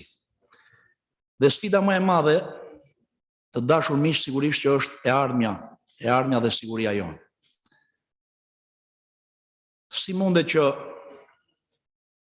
Sfida është si mundet që 5 gishta që ka një dorë sot të bëhen grusht për të përballuar së bashku këto sfida që ne kemi edhe në luftën kundër korrupsionit. Unë kam vetëm pak muaj në detyrën e ministrit drejtësisë në Shqipëri dhe me cilësinë e koordinatorit kombëtar kundër korrupsionit, pasi siç mund ta dini që prej vitit 2014 kam qenë pjesë e iniciativës së reformës në drejtësi në Shqipëri, që është ndërmarrë në vendin tonë, dhe pas një pune absolutisht kolosale, organet e reja të drejtësisë Shqipëri, drejtësia e re ka nisur të funksionojë, ndoshta jo në perfeksion, por ka dhënë sinjalet e para për mbarimin e rërës në orën e kohës për të korruptuarit dhe abuzuesit me fondet publike. Dhe rezultatet e para në luftën kundër korrupsionit të drejtësisë së re në Shqipëri janë shumë sfiduese. Askush nuk do ta mendonte vetëm pak kohë më parë Shqipëri se ne do të kishim në duart e drejtësisë së re ish ministra dhe deputet në kuvendin e Shqipërisë të akuzuar sot për korrupsion thelbësor me fondet publike.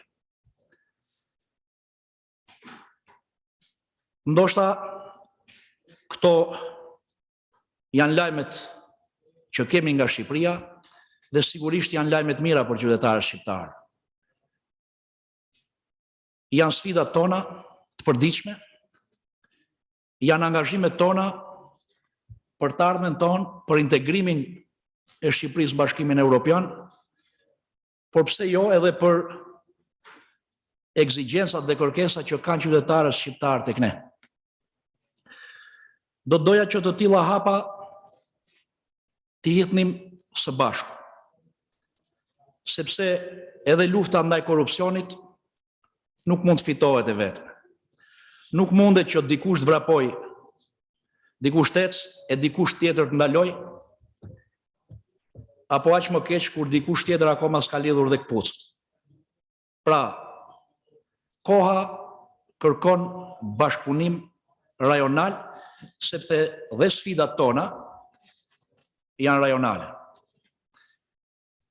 Në vizionin tim, lufta kundër korrupsionit për vendet tona nuk duhet ketë asnjë të panjohur, asnjë pengesë dhe duhet zhvishemi nga kompleksi i turpit në fakt. Korrupsioni për ata që kanë vendosur të abuzojnë me pozitën zyrtare, duhet të jetë turp, por jo për ne që duam ta luftojmë këtë korrupsion. Ata me të cilët ne përballemi në këto betejë të madhe për qytetarët tanë, sigurisht nuk kanë turp të bashkëpunojnë mes tyre. Madje shpeshherë ata janë shumë hapa përpara nesh, përpara qeverive në këtë luftë thelbësore kundër korrupsionit. Në zyrën time kam pritur disa zyrtar të lartë dhe shumë të lartë nga miqtë tanë përbashkët evropian dhe të botës, të cilët më kanë kërkuar ndarjen e eksperiencës të reformës në drejtësi dhe të luftës kundër korrupsionit. Sepse shtrohet nevoja që shumë shtete në rajon, në Europë, por dhe në vendet e OSBE-s, duan të reformojnë drejtësitë e tyre.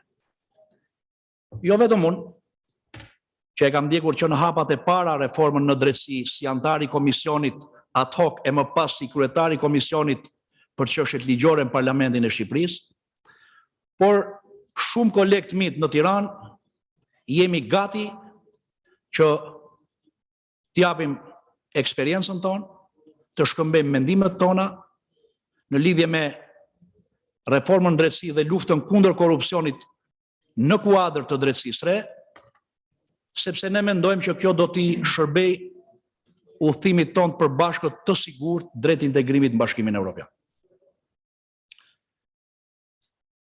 Sepse eksperienca jonë tregon se vetëm duke u bërë bashkë, me institucionet forta, me sisteme që funksionon dhe bashkëpunojnë, ne do t'jemi në gjendje të përballemi jo këtë vit, por çdo vit e më shumë me të gjitha sfidat që na presin përpara. Çfarë duhet? Qelsi i suksesit në luftën kundër korrupsionit është vullneti politik.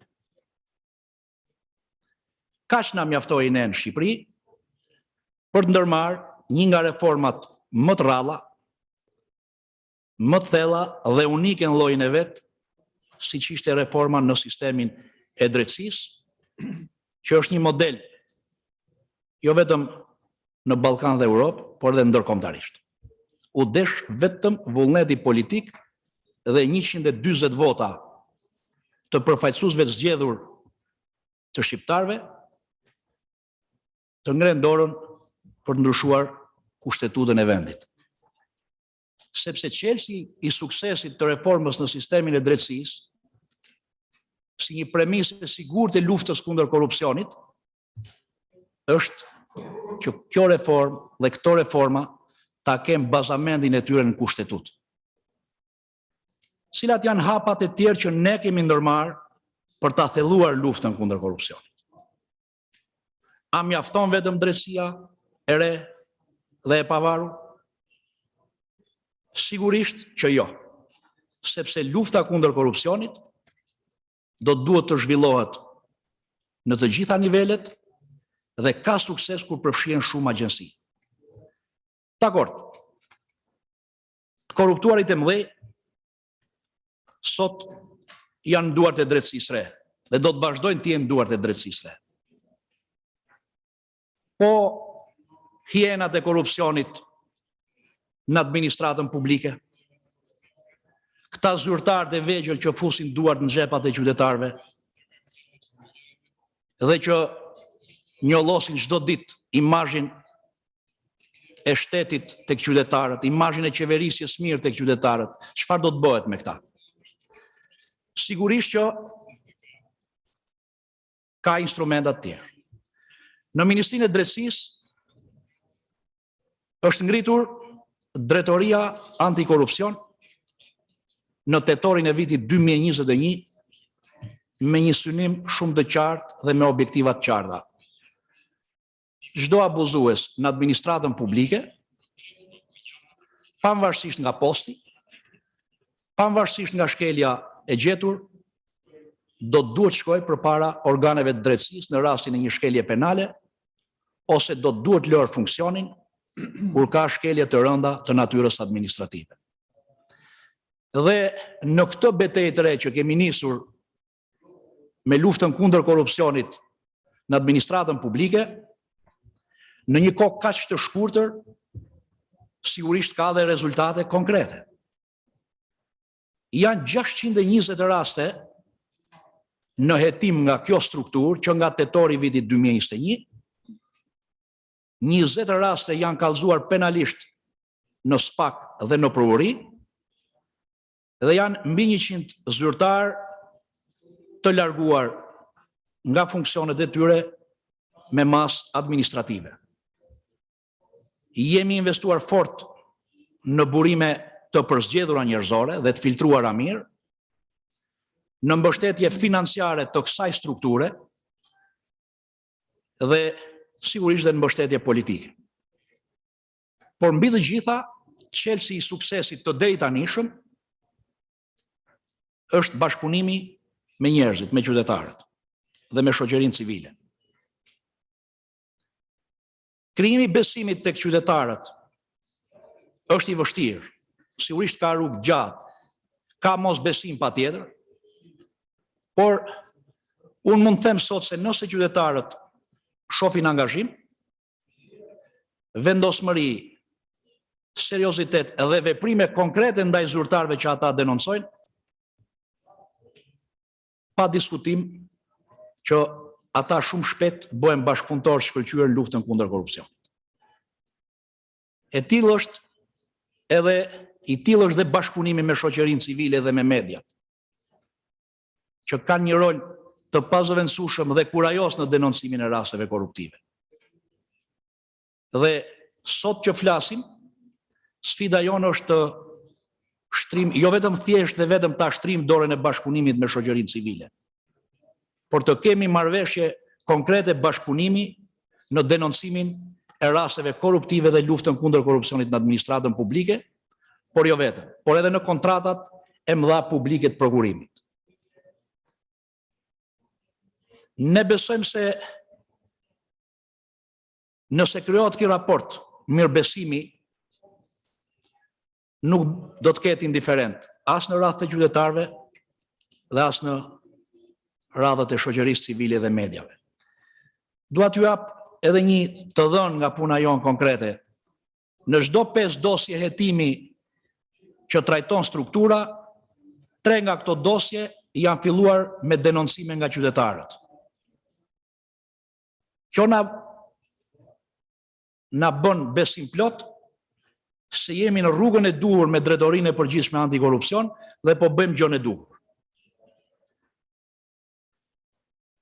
Ne sot në Shqipëri jemi në 95% të digitalizimit të shërbimeve publike.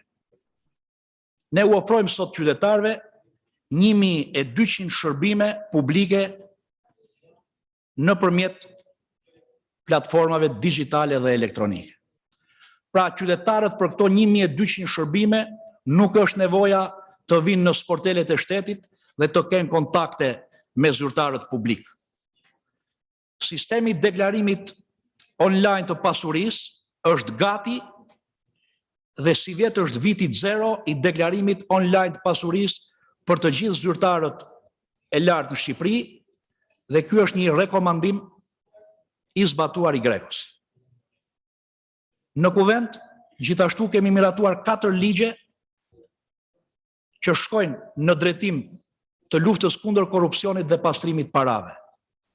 Është ligji për regjistrimin e organizatave jo fitimprurse, ndryshimi në ligjin për noterin, ligji për ndërmjetësit e pasurive të paluajshme dhe ligji për ndihmën juridiksionale me autoritetet e huaja si një instrument shtesë në luftën kundër pastrimit të produkteve të veprës penale në rastin e krimeve transnacionale.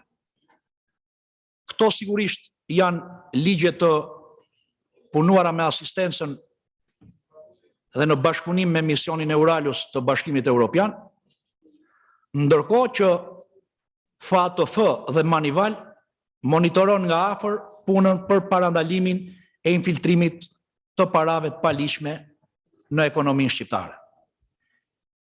Kemi ngritur zyrën e rikuperimit të aseteve, ndërkohë që në bashkëpunim dhe me asistencën e ANAK, Agjensisë Kombëtare Italiane në luftën kundër korrupsionit, është zgjeruar fokusi i gjurmimit në kohë reale, i identifikimit dhe konfiskimit të aseteve kriminale, si dhe i forcimit të kapaciteteve dhe teknikave investigative për koordinatorët e rrjetit antikorrupsion që ka drejtoria e përgjithshme pranë Ministrisë Drejtësisë.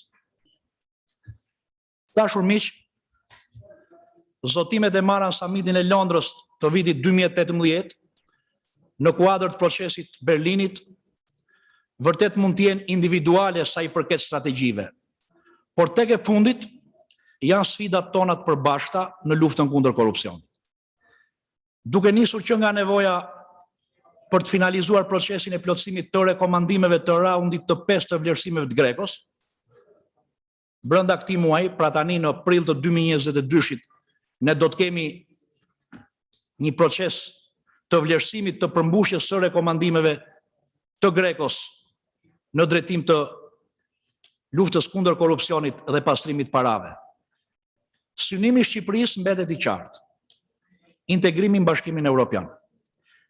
Një synim i cili shpresoj të ketë dritën jeshile të hapjes negociatave shumë shpejt, dhe ne besojmë që qershori do të ketë lajme të mira për Shqipërinë dhe Maqedoninë e Veriut, dhe normalisht kapitulli i parë dhe ndër më të rëndësishmit që do të hapet për diskutim në tryezën e negociatave është kapitulli 23 që ka të bëjë me kriterin politik, gjyqësorin dhe shtetin e së-drejtës. Ku pa diskutim, kur flitet për shtetin e së-drejtës, një rol thelbësor luan lufta kundër korrupsionit dhe instrumentat ligjore që shtetet kanë në dispozicion për të luftuar korrupsionin dhe krimin e organizuar. Ne ndjemi të gatshëm në fakt, së bashku edhe me Maqedoninë e Veriut, për shkak edhe të kontakteve të vazhdueshme dhe të përditshme që kemi, që jemi të gatshëm të ulemi në tryezën e negociatave që sot. Sepse mendojmë se kemi përmbushur kushtet për të ulur sipas atyre prioriteteve që na janë caktuar si detyra shtëpie për të dy shtetet tona. Mr. Mania, I would like to thank you because I hope there will be questions and then a second opportunity for you to continue. Okay. Because yeah, we have time limits. Especially thank you for bringing up the regional aspects of the fight against corruption, especially your example of sharing experiences when it comes to judiciary reforms.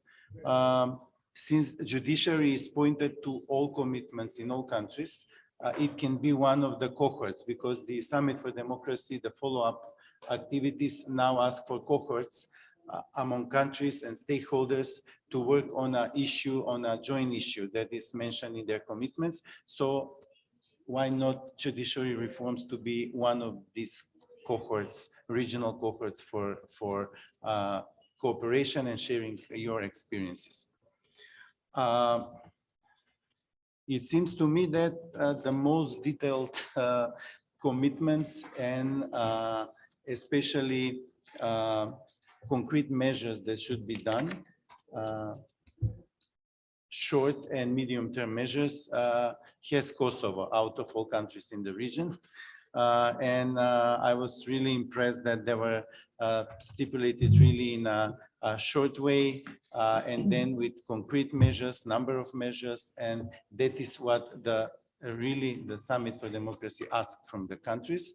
And Kosovo is, at least on paper, is kind of a classic example of homework well done. But I would like to hear from you if there are some concrete, already concrete steps implemented since Summit of Democracy, because now we are in the 4th month after the summit, and we have not much 8 months until the end of the year when the first assessment will come. You can use this. Okay. No, use this. Then, yeah. Faleminderit shumë, faleminderit për fjalën. Së pari përshëndes kolegët e mi, ministrin Manja dhe zëvendës ministrin e drejtësisë zotin Nuhiu, po ashtu edhe ambasadorët e të dy vendeve tonë, zotin Sadriu, por po ashtu edhe ambasadorin e Shqipërisë që është këtu bashkë me ne, përfaqësuesit e institucioneve këtu në Maqedoni të Veriut, por edhe vendeve tjera, shoqërinë civile, që për mua luan një rol jashtëzakonisht të rëndësishëm dhe me të cilët ne si Ministri e Drejtësisë bashkëpunojmë fuqishëm, por po ashtu edhe mediat që po e përcjellin këtë konferencë që besoj është shumë e rëndësishme. Të nderuar pranishëm, mirëpres iniciativën dhe është kënaqësi për mua që të jem sot këtu mes jush në këtë ngjarje të rëndësishme për vendet e Ballkanit Perëndimor, e cila konsideroj që do të thelloj tutje bashkëpunimin e vendeve tona në veçanti në luftën kundër korrupsionit dhe krimit organizuar. Sepse, siç besoj të gjithë pajtohemi, krimi i organizuar dhe korrupsioni në vendet tona e pengon edhe zhvillimin e mirëfillt dhe po ashtu e pengon edhe sundimin e ligjit, shtetin e së drejtës, si rrjedhimisht edhe i dëmton interesat e qytetarëve të Republikës së Kosovës. Në muajin shkurt të vitit që shkoi, në Republikën e Kosovës janë mbajtur zgjedhje të jashtëzakonshme, në të cilat qeveria që unë përfaqësoj, pra tashmë i kemi bërë një vit prej që jemi në qeveri, është qeveri e re, ka marrë mbështetjen e mbi 50% të qytetarëve të Republikës së Kosovës, mirë po arsyeja pse po e përmend këtë se 2 nga premtimet apo zotimet tona para qytetarëve të Republikës së Kosovës kanë qenë drejtësia dhe punësimi. Pra drejtësia sepse luftë ndaj krimit organizuar dhe korrupsionit, dhe punësimi sepse përmes luftës ndaj krimit organizuar dhe korrupsionit do të ketë edhe zhvillim ekonomik. Sepse siç e dim, krimi e korrupsioni e pengon edhe zhvillimin ekonomik, i pengon edhe investimet e mërgatës tonë në Kosovë, por po ashtu edhe investimet tjera të huaja. Prandaj edhe jemi duke punuar në këto 2 çështje shumë të rëndësishme me intensitet shumë të madh. Po ashtu, prioritetet e tilla përfshin gjithashtu zotimet që Republika e Kosovës ka bërë samitin për demokraci, organizuar nga presidenti i Shteteve të Bashkuara të Amerikës, zoti Joe Biden, dhe ne jemi në komunikim të vazhdueshëm edhe me presidentën e Republikës së Kosovës, zonjën Vjosa Osmani Sadriu, për koordinim sa më të mirë, në mënyrë që zotimet që i kemi dhënë para këtij samiti të zbatohen në përpikmëri. Dhe lufta ndaj krimit organizuar dhe korrupsionit ka nisur së pari pikërisht nga ne, për faktin se në momentin që kemi pranuar detyrat si ministra, por edhe përfaqësuesi tjerë, kemi nisur që ta luftojmë korrupsionin brenda vetë institucionit. Ta zëm një shembull konkret, por kështu ndodh edhe tek ministra tjerë, në momentin që kanë pranuar detyrën, kanë bërë një rishqyrtim të gjitha vendimeve, gjitha kontratave për ministritë tona, dhe gjitha shkeljet që i kemi gjetur, ne i kemi drejtuar tek policia apo tek prokuroria. Dhe po ashtu, jemi duke punuar që të ngrisim kapacitetet e prokurorisë speciale, por edhe policisë, sidomos departamentit përkatës kundër korrupsionit në kuadër të prokurorisë speciale në Republikën e Kosovës.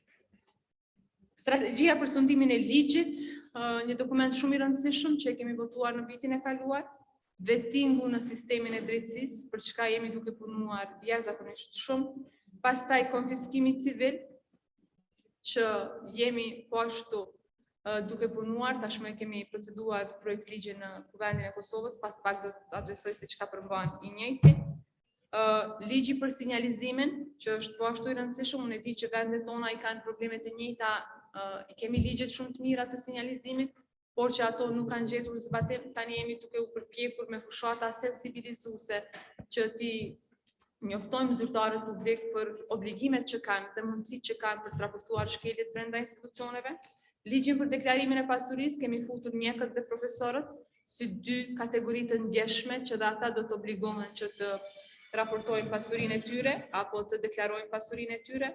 Dhe po ashtu në kodin penal është parapar tashmë që kushdo zyrtar që ka këtë akuzë për rastet e krimit organizuar dhe korrupsionit, ai menjëherë suspendohet nga detyra që ka. Pra, strategjia për sundimin e ligjit që është për periudhën 2021-2026 është dokument i rëndësishëm dhe nuk do ta ketë fatin e strategjive të tjera, të cilat ndonë se i kemi miratuar, nuk kanë gjetur zbatim. Prandaj jemi duke punuar jashtëzakonisht shumë drejt implementimit të saj përmes mekanizmit drejtues që e kemi themeluar së voni. Sa i përket vettingut në sistemin e drejtësisë, ne kemi si një qels në duar tona për ta bërë sistemin e drejtësisë të pavarur dhe jemi duke pritur në muajin qershor opinionin e Komisionit të Venecias, sepse jemi të interesuar që gjitha dokumentet që ne i draftojmë të jenë në përputhje me standardet dhe me praktikat më të mira ndërkombëtare. Pra, përmes vettingut në sistemin e drejtësisë, si qeveri synojmë që të arrijmë të kemi një sistem në të cilin veprojnë prokuror dhe gjyqtar të cilët janë të pakorruptuar dhe po ashtu të cilët kanë integritetin më të lartë moral, por edhe profesional, që janë të drejtë dhe janë të guximshëm, sepse nuk shkon profesionalizmi pa guxim. Mund të jesh profesionist, por sikurse se ke guximin, pastaj nuk mund të vjen në shprehje profesionalizmi, prandaj guximi është jashtëzakonisht i rëndësishëm. Pra, këta njerëz duhet të jenë të pa kompromis në luftën kundër krimit organizuar dhe korrupsionit. Po ashtu më lejoni të theksoj se luftës sonë të përbashkët kundër korrupsion do t'i kontribuojmë padyshim me themelimin e byros për konfiskimin e pasurisë e cila konsiderohet e pajustifikueshme. Projekt ligjin e kemi proceduar në Kuvendin e Republikës së Kosovës dhe presim miratimin nga Kuvendi i Republikës së Kosovës dhe jetësimi një nisme të tillë do të mundsoj verifikimin e përputhjes së të ardhurave të zyrtarëve publik, ish zyrtarëve dhe palëve të treta me pasurinë të cilën kanë krijuar dhe posedojnë këto subjekte. Pra, në momentin ku një zyrtar do të ketë pasuri që është në shpërputhje me të ardhurat që i ka, menjëherë do të nisë procedura e verifikimit të asaj pasurie dhe në rastet kur e njëjta nuk mund të justifikohet, do të konfiskohet.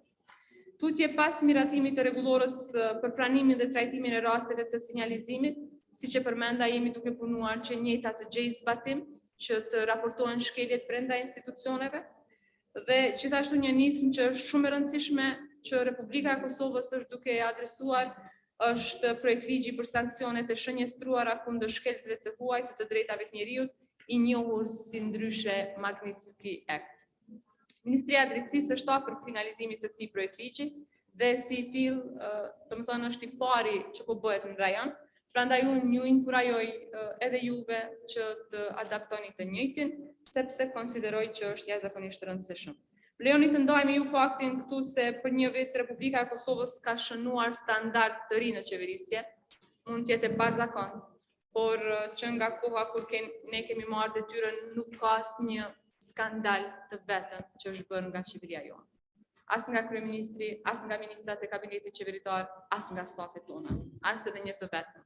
Arsyeja pse përmend këtë është sepse fatkeqësisht në kaluarën kemi pas raste të tilla ku pozita është keq përdorur dhe në emër të pozitës është përfituar në forma të paligjshme. Prandaj kjo është jashtëzakonisht e rëndësishme sepse vetëm në këtë formë ne mund ta kthejmë besimin e qytetarëve në ekzekutiv, në legislativ, por po ashtu edhe në institucionet e drejtësisë. Si rezultat i reformave të listuara më lart dhe nismave tjera reformuese, Republika e Kosovës ka shënuar progres në indekset ndërkombëtare antikorrupsion dhe atë të sundimit të ligjit.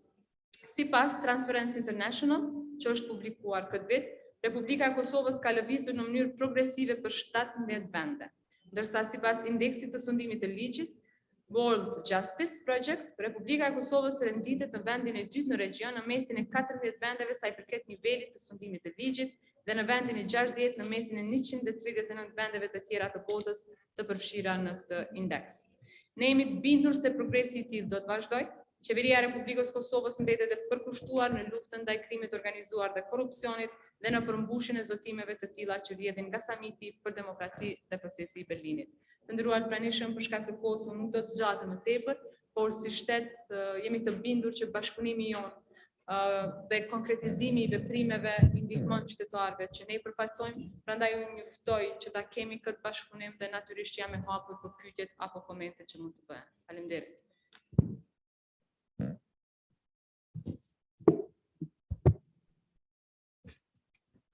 Thank you, Ms. Hagio, especially for pointing out some issues that can be subject of future regional cooperation in the fight against corruption.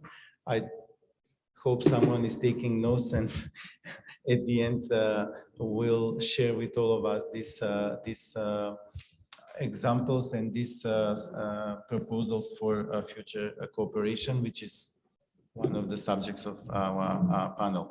Let's move quickly to our last panelist from Montenegro. I hope, yes, Mr. Božović is already there waiting for us. In their commitments, they talk a lot about the legal and institutional changes already done. But I would like to hear more from Mr. Božović.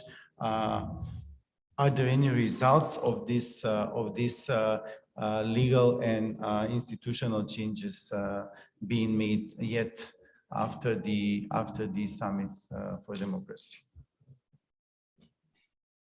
Dobar dan svima, evo ukoliko se čujemo, ja bih govorio na maternjem jeziku, ukoliko je to u redu, a ako ne, naravno možemo preći i na engleski jezik. Nadam se prije svega da me svi čujete. Uvažene ekscelencije, odlično, hvala. Poštovane ekscelencije, uvaženi ministri, predstavnici pravosudnog sistema, drage koleginice i kolege, veliko mi je zadovoljstvo što imam priliku da vas pozdravim danas iz Podgorice. Žao mi je prije svega što nisam tu sa vama, ali sticajem okolnosti zbog povećanog obima posla u ovim sedmicama u Crnoj Gori nisam bio u prilici da se odazovem i fizički pozivu i da budem sa vama. Drago mi je što će naravno predstavnici Crne Gore biti i što već i jesu u Skoplju i ovom prilikom ih pozdravljam. I još jednom želim da istaknem da međunarodna saradnja, regionalna saradnja i svaki oblik uzajamne podrške koja se i čuje i sa vašeg mjesta u ovom momentu su neophodni za borbu protiv korupcije u ovom dijelu Europe. Pogotovo želim ovom prilikom i da pozdravim organizatore kao i sve one koji su učestvovali u kreiranju ove konferencije. Kada je riječ o konkretno vašem pitanju, želeći da uvažim i vrijeme koje nam je na raspolaganju, a i da upoznam sve vas sa onim aktivnostima koje su u Crnoj Gori u ovom momentu aktualne po ovom pitanju, želio bih da istaknem ili da podsjetim da je Crna Gora, odnosno vlada Crne Gore usvojila mapu puta u odnosu na berlinski proces, kao što znate, koja nam je negdje veoma bitna smjernica u borbi protiv organizovanog kriminala i korupcije, a ono što isto tako posebno bitno istaći je da od jula prošle godine u okviru radne grupe za poglavlje 23, na čijem čelu je moja malenkost, intenzivno radimo prije svega sa ciljem da privremena mjerila koja su dostavljena Crnoj Gori od strane Evropske unije i u pogledu borbe protiv korupcije prevedemo u završna mjerila što je moguće prije.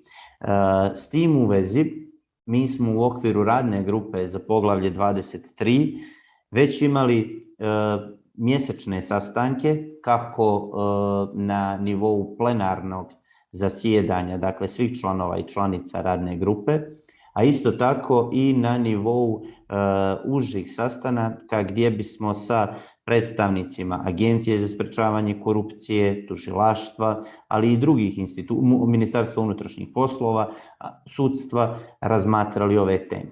S tim u vezi, Ministarstvo pravde, ljudskih i manjinskih prava pripremilo je čitav set novih izmjena postojeće zakonske regulative.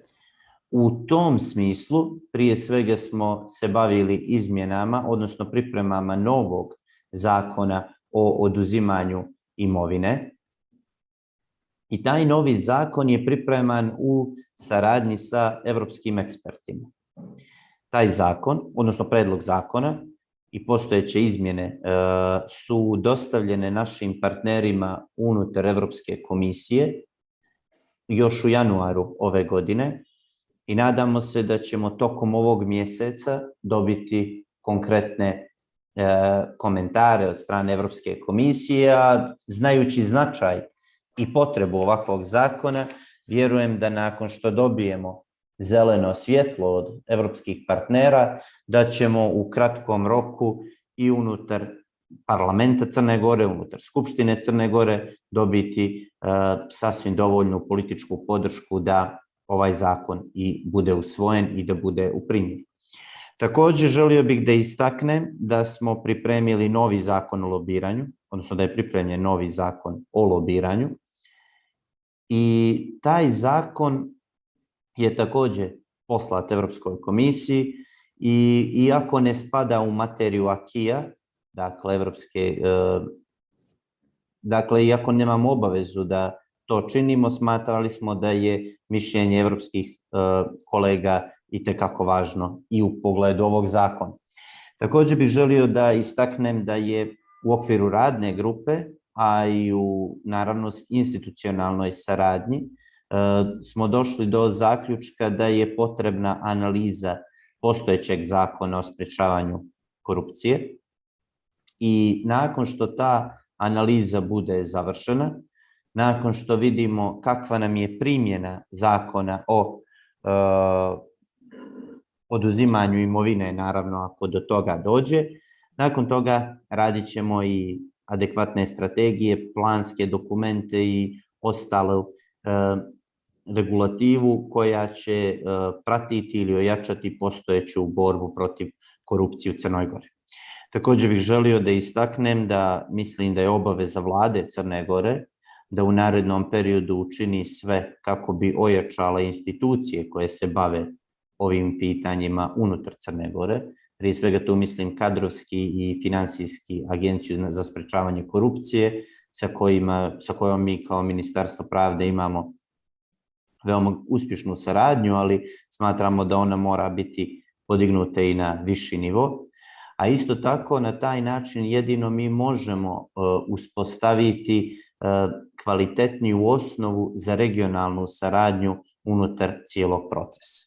Tako da želim još jednom istaći sljedeće. To je da unutar pravnog sistema Crne Gore moramo učiniti dodatni napor kako bismo postojeće zakone osnažili, a pogotovo učinili sve da ta implementacija bude na još višem nivou. Samo tako možemo doći do adekvatnih preduslova za još čvršću regionalnu saradnju, jer problemi korupcije, problemi organizovanog kriminala, kao što vjerujem svi jako dobro znamo, apsolutno ne poznaju ni granice, ni naciju i samim tim mislimo da ovakvi događaji, kao što sam više puta istakao, otvaraju vrata za tješnju i uspješniju saradnju.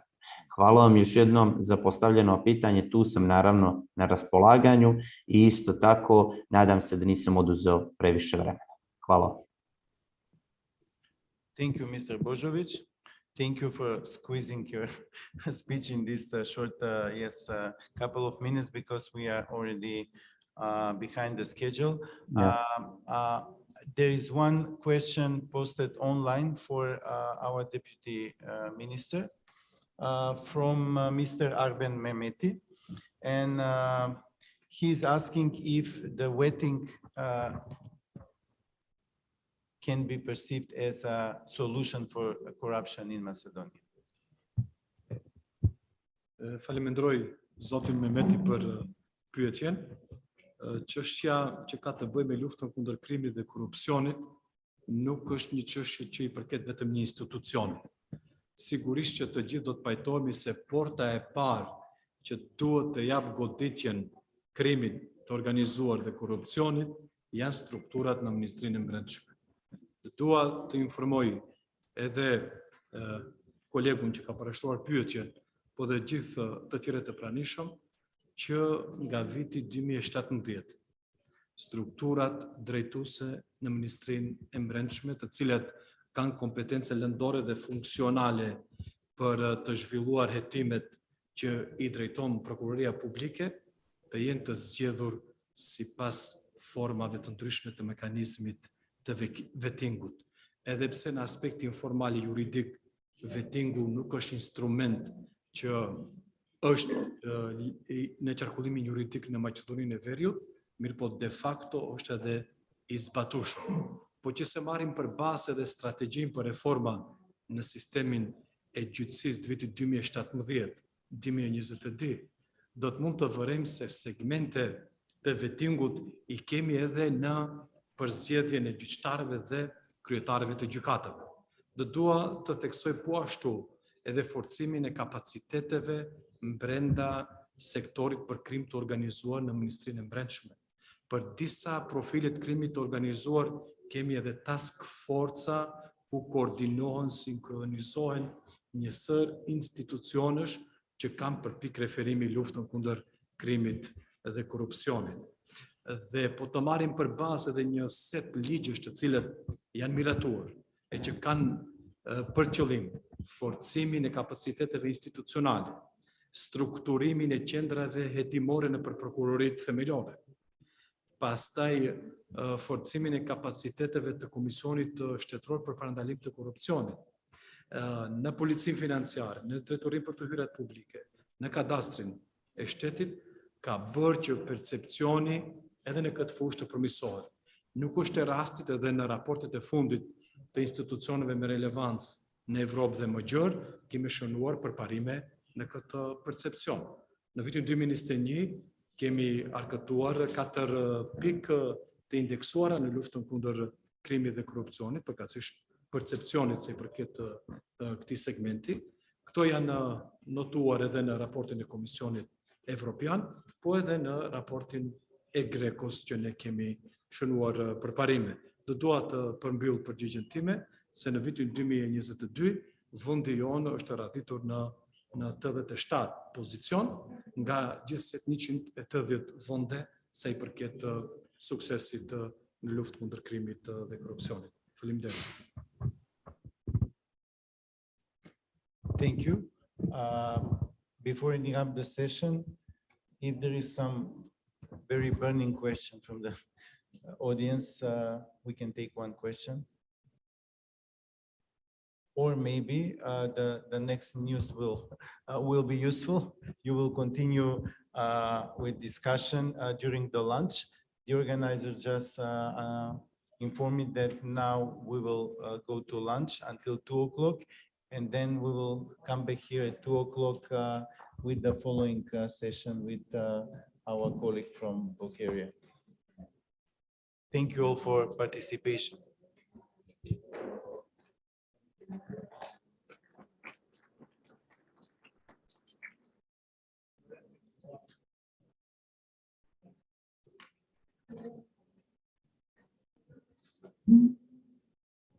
Marco? Marco? Please appreciate it.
и вајда малку збореше повеќе за ово што е за ама тоа ние го имаме, дека тоа може да за конфискација на имот имаат некоја нова иницијатива. Тоа ќе што покажа. Вајда ќе почнат да ги формираат. Тоа е тука нашиве да ги регулираат нашите заложи. Случајно е тоа, знаеш, особено се слободно го речете, знаеш, тука се просто овој заложи оперативно дека цикли изгаси, не ве мислите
We'll start in a couple of minutes, just waiting if somebody else will arrive from lunch.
Dobar den. I would also like to welcome you on behalf of the CELDI Anti-Corruption Coalition. Thank you very much for the nice words during the opening, and to the previous speakers for making such a comprehensive overview of the corruption challenges that we face and the reforms that we need to jointly undertake in the future. Just let me underline that from the start of the CELDI initiative and its creation in the year 1999, with the support of USAID, as well as the relaunch of the initiative in 2012, we have always tried to work jointly with the public institutions. We have trying to build a public-private partnership with them. We have the anti-corruption agencies as our associated members, and a lot of our CELDI members participate in working groups, support the drafting of anti-corruption strategies, and provide their feedback and input in the changes of various legislation. We also very much trying to raise the awareness of the need to monitor all corruption dimensions, including, as it was already mentioned, the need to track the spending of EU and US money through monitoring of the European Investment Plan, IPA 3, and we also try to promote the data-driven policy making through our 3 research tools. So, as you probably have heard from our previous events, we have 3 research methodologies. One of them is at macro level. It's called State Capture Assessment Diagnostics. The next one is assessing the anti-corruption policies and measures in the individual public institutions. It's a very impactful and practical management tool which could help the institutions improve their internal policies. And last but not least, we have the corruption monitoring system, which my colleague Alexander will present today. It was first created by the Center for the Study of Democracy in 1998.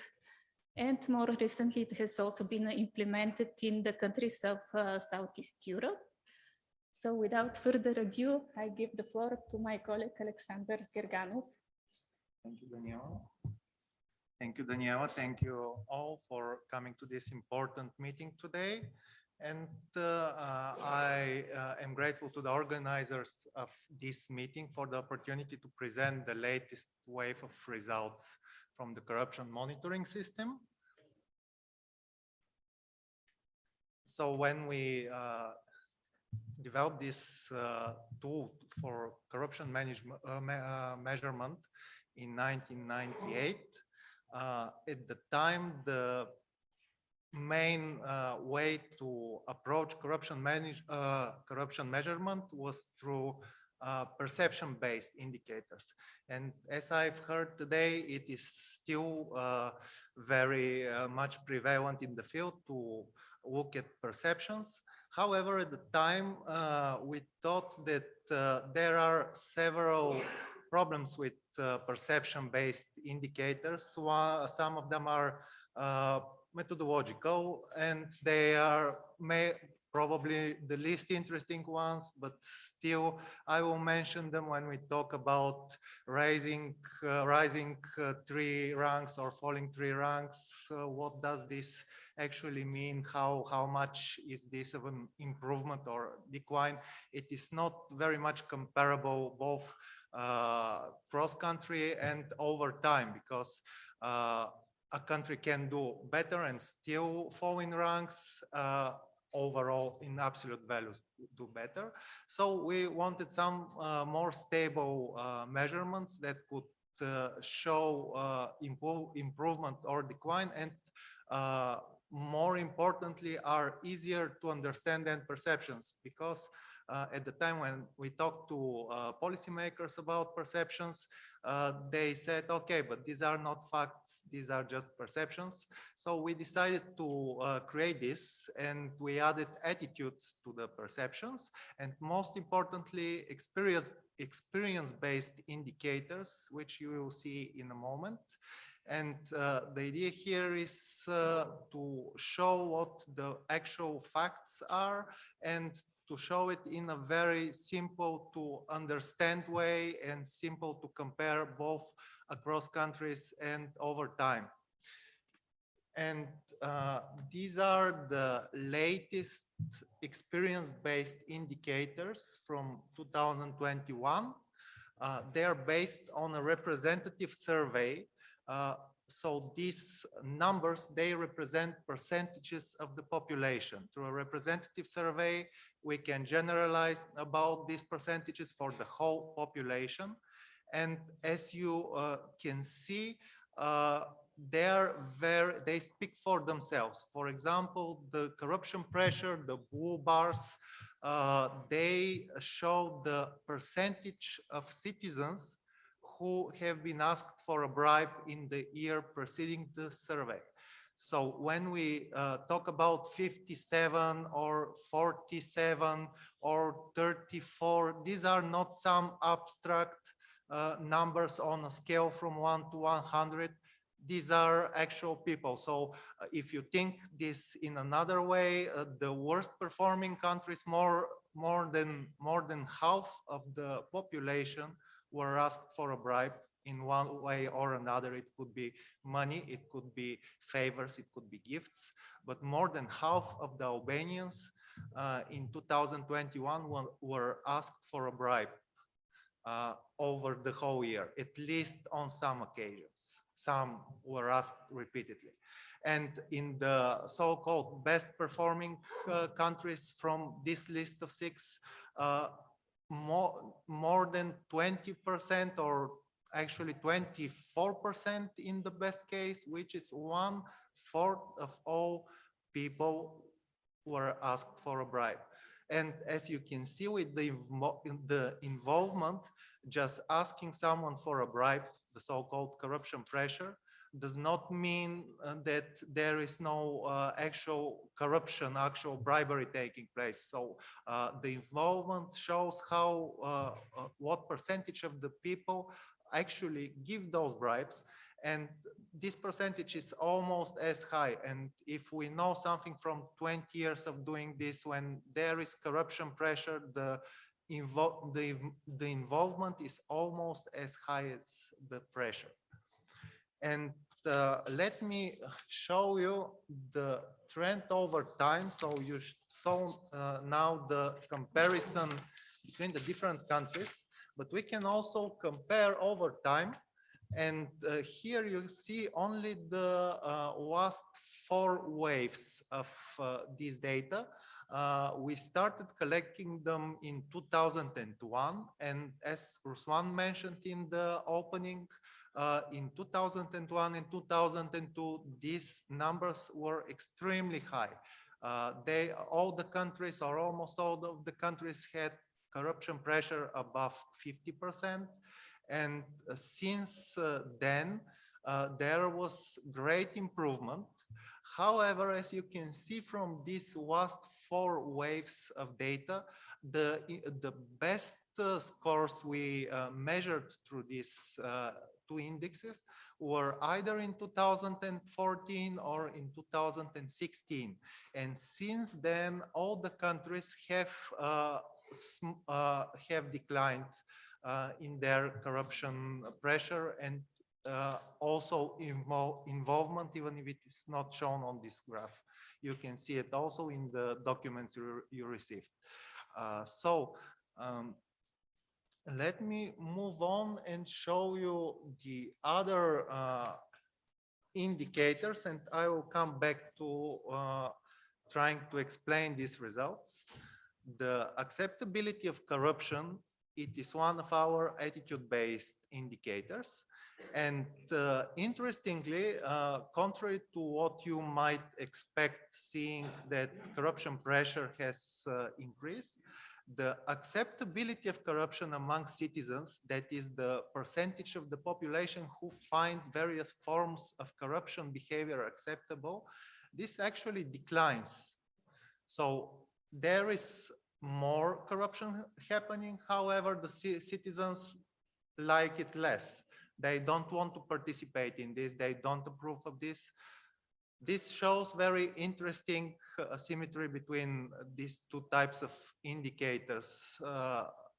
So the experiences are not the product of the culture or of the people wanting to do this. They are the result of them having no choice here. And another attitude-based indicator is the susceptibility to corruption. This is how, this is what percentage of the population are susceptible to accepting or offering a bribe in a hypothetical situation. So would they take part of this process of bribery? And you can see that these numbers are very high. So on the one hand, people do not accept this practice as normal.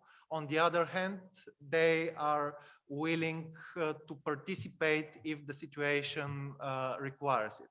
So this shows how much of a learned helplessness this thing has become. Even if people do not approve of this, even if people do not think that this is the way to do things nowadays, they still don't see any choice for themselves. And if the situation requires it, and it requires it very often, then they are willing to take part in this. And finally, the perception of the corruption, the thing we usually start with, interestingly, it shows improvement. So you can see now how there is some discrepancy between different methods of measuring corruption. Sometimes people think that corruption is less likely, that corruption levels are declining, but the facts, the actual experiences show otherwise. So this is why we always insist on having experience-based data when it is possible, of course, because perceptions of likelihood are very much dependent on many things, including media. And if you allow me to return to the beginning when I talked about the problems we saw with perception-based indicators, one problem is the message this approach to measurement gives. So if we talk about perception of corruption, we seem to be saying that we do not need to curb down corruption. We need to improve the perceptions of corruption. And nowadays, when there is so much disinformation in the media, when we talk about media capture all the time, this is probably more relevant than ever because media shapes the perceptions. And if you control the media, if you control the narrative, then perhaps you have curbed down corruption, but maybe you haven't. And this is the final of the 6 main indicators we measure with the corruption monitoring system. This is a perception indicator, but it is an interesting type of perception. This is the perception of feasibility of policy responses to corruption. So these numbers represent the percentage of the population who believe that corruption cannot be reduced substantially. So these huge percentages represent people who do not think that it is even possible to reduce substantially corruption. So they have lost hope. They are, in a sense, desensitized from participating in this process for so long. And this is why they do not, in a sense, have the will to fight higher level corruption cases we usually focus on, because they are much more interesting when we talk about stolen millions of euro than a small petty bribe. However, this small petty bribe, when they cover these huge shares of the population, they erode the ability of citizens to oppose the higher level corruption as well, because they feel this is something normal and they feel that nothing can be done. And you can hear this message in many fake news and narratives that corruption is something normal, that everywhere corruption is the same, and that all is good. So it seems that this message convinces a lot of the people, and this indicator also increases in the last few waves. And finally, I would like to put into context this data, because we talk about administrative corruption, and I try to explain why we focus on administrative corruption when we could talk about some huge corruption scandal instead. And this context, this shows more or less the whole picture as we see it, and the different parts of the puzzle linked together in this model of state capture. And you can see that there are media and media capture, there is judiciary corruption or judiciary capture, there is policy capture, there is black market organized crime, everything is in there. And we here focus on one little aspect, the administrative corruption, because it is the easiest one to measure objectively. The other ones are very difficult to measure objectively, very difficult to compare countries on these indicators. Yet we also try to do this as well. If I manage to, okay.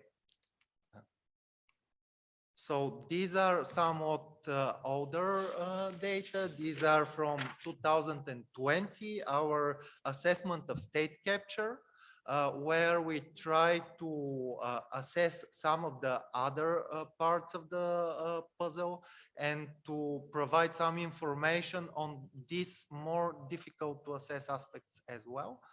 And just to show you a glimpse of these results, even if they are from 2 years ago, they show similar picture, but not exactly the same as the administrative corruption. And you can see here that the order of the countries is somewhat different.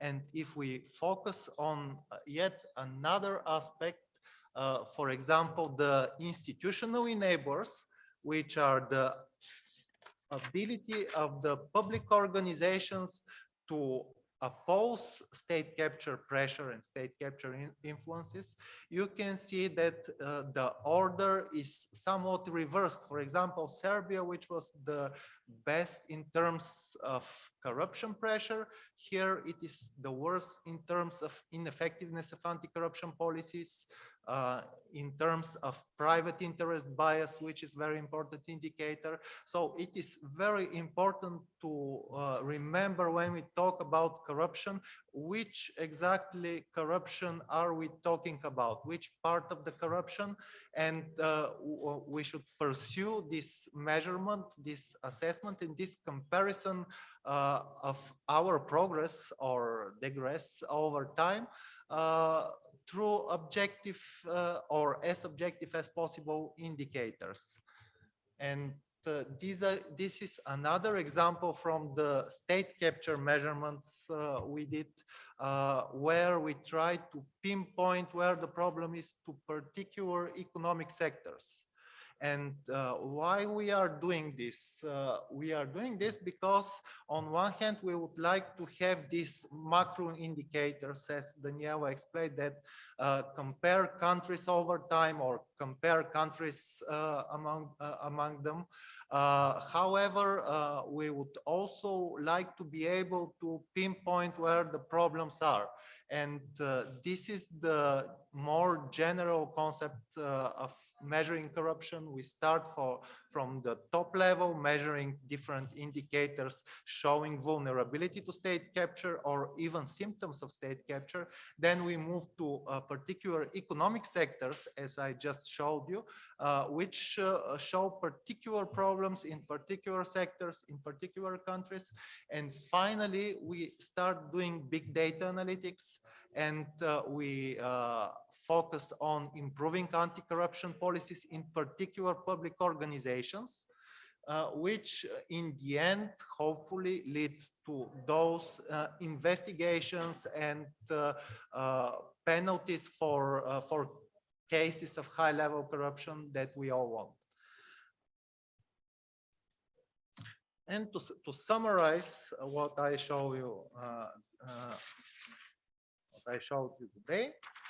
So the anti-corruption progress that we had in the first 10 or 15 years of monitoring corruption pressure and corruption involvement has been halted or even reversed in the last few years.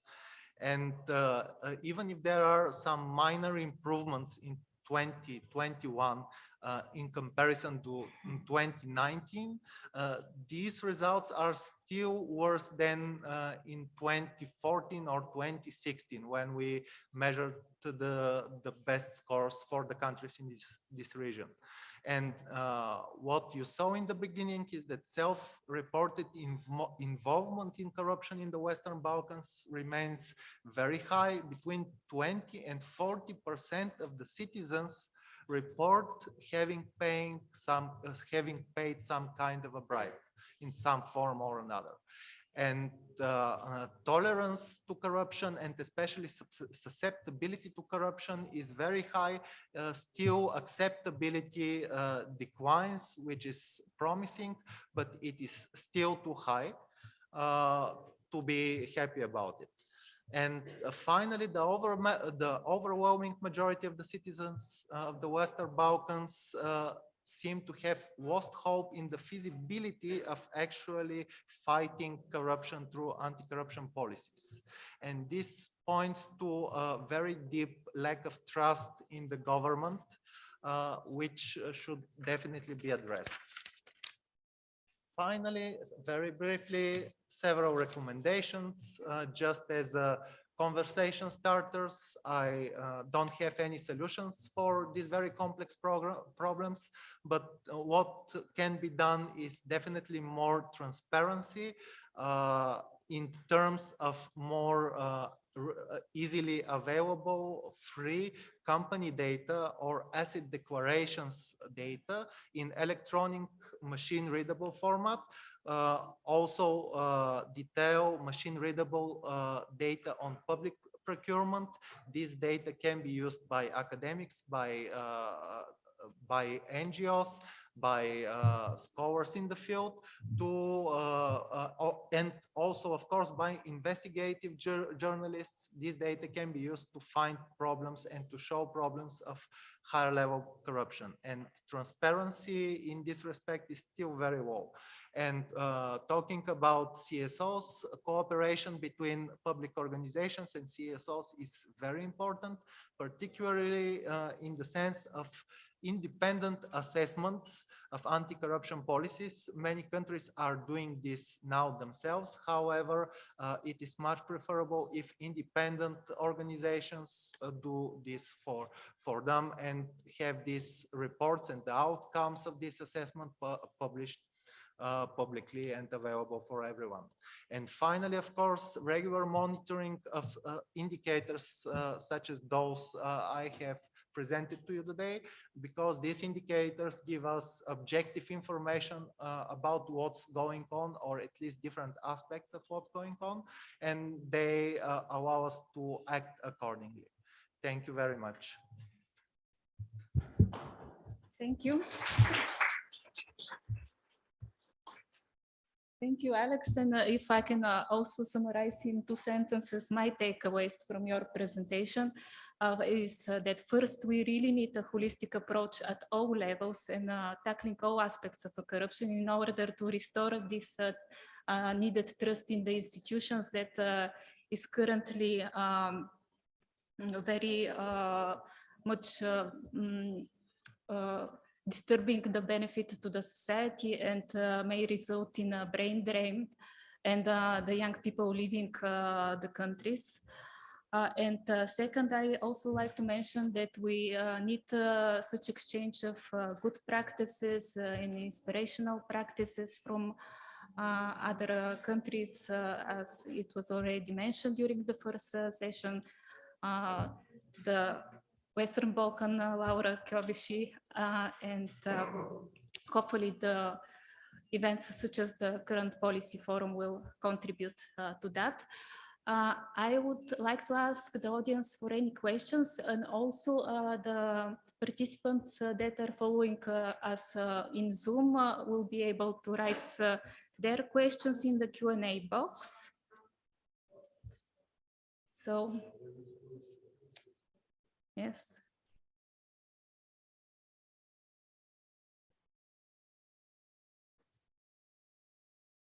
No, it's obviously a question remaining from the previous session. So I'd like to ask if there are any questions here from the live audience.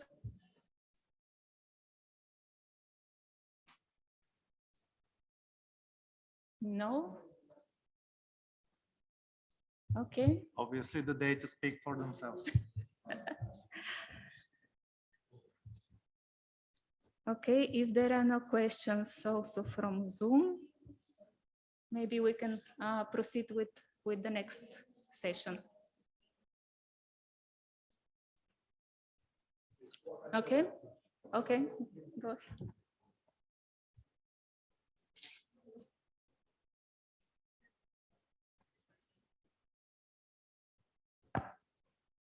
Alexander, you mentioned the big data analysis that should pave the way towards particular sanctions and assets recovery. Can you explain a little bit more how is the correlation between these two aspects, so to say?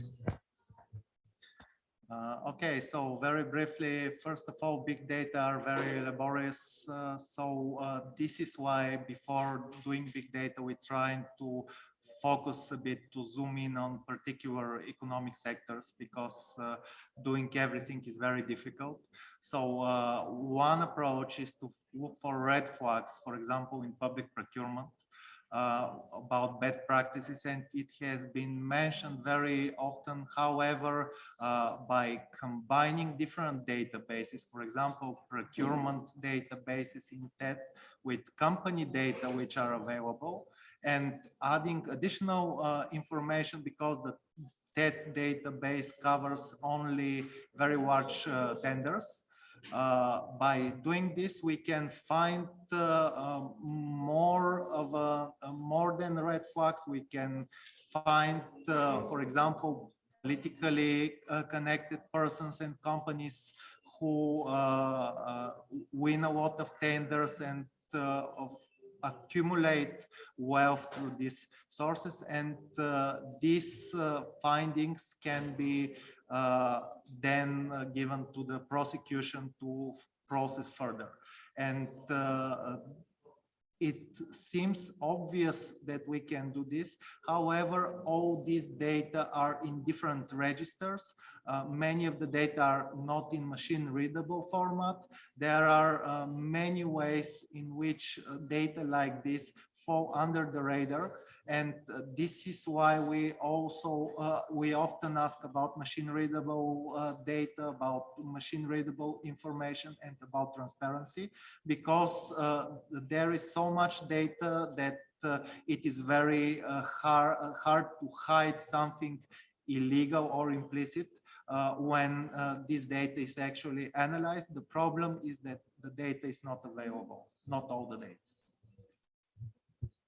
If I can, I would just like to add to this. German Filkov mentioned yesterday on the panel with the UN Convention on Corruption, against corruption, that actually, in terms of transparency, there is some progress in the region. Open data sets for public spendings, procurement outcomes, and so forth are available more than ever, but with the increase of media coverage of wrongdoings is also increased, but the law enforcement lags significantly behind, and this gap between greater transparency, greater awareness of corruption, and not doing anything on these grounds is reflected in the data you just presented, actually, and it is one of the key factors that create this defeatism among the population and their apathy towards policy responses to fight against corruption. I just wanted to emphasize this aspect. It is very important that too much transparency without anything actually can be even more damaging than the actual corruption itself, because it increases the defeatism, as I said. Yeah. Yes, I agree completely. There is some progress, maybe not enough progress. And of course, if there is only transparency and we see all the problems, but nothing is done, of course, this would contribute to the problem. But ultimately, the citizens have the power to do something during elections. And there is a positive trend that when administrative corruption declines, when transparency increases, even if at some point it looks hopeless, it could improve through elections, through pluralism of the parties elected, and it needs patience, and progress should continue in the same direction, which is what we, in the end, what we can do. If I can just add 3 more additional aspects of open data that we need. As it was mentioned in the morning panel, we need this cross-border exchange of information that could facilitate the checking of asset declarations. That's very important. Second, we need digitalization in e-government services, which of course can cut the red tape and can decrease the administrative corruption, since the businesses and citizens will not have direct contact with the public servants. Everything will be electronic. And third, we really need to link the everyday business transaction and purchases electronically with the national revenue agencies. So are there any other questions?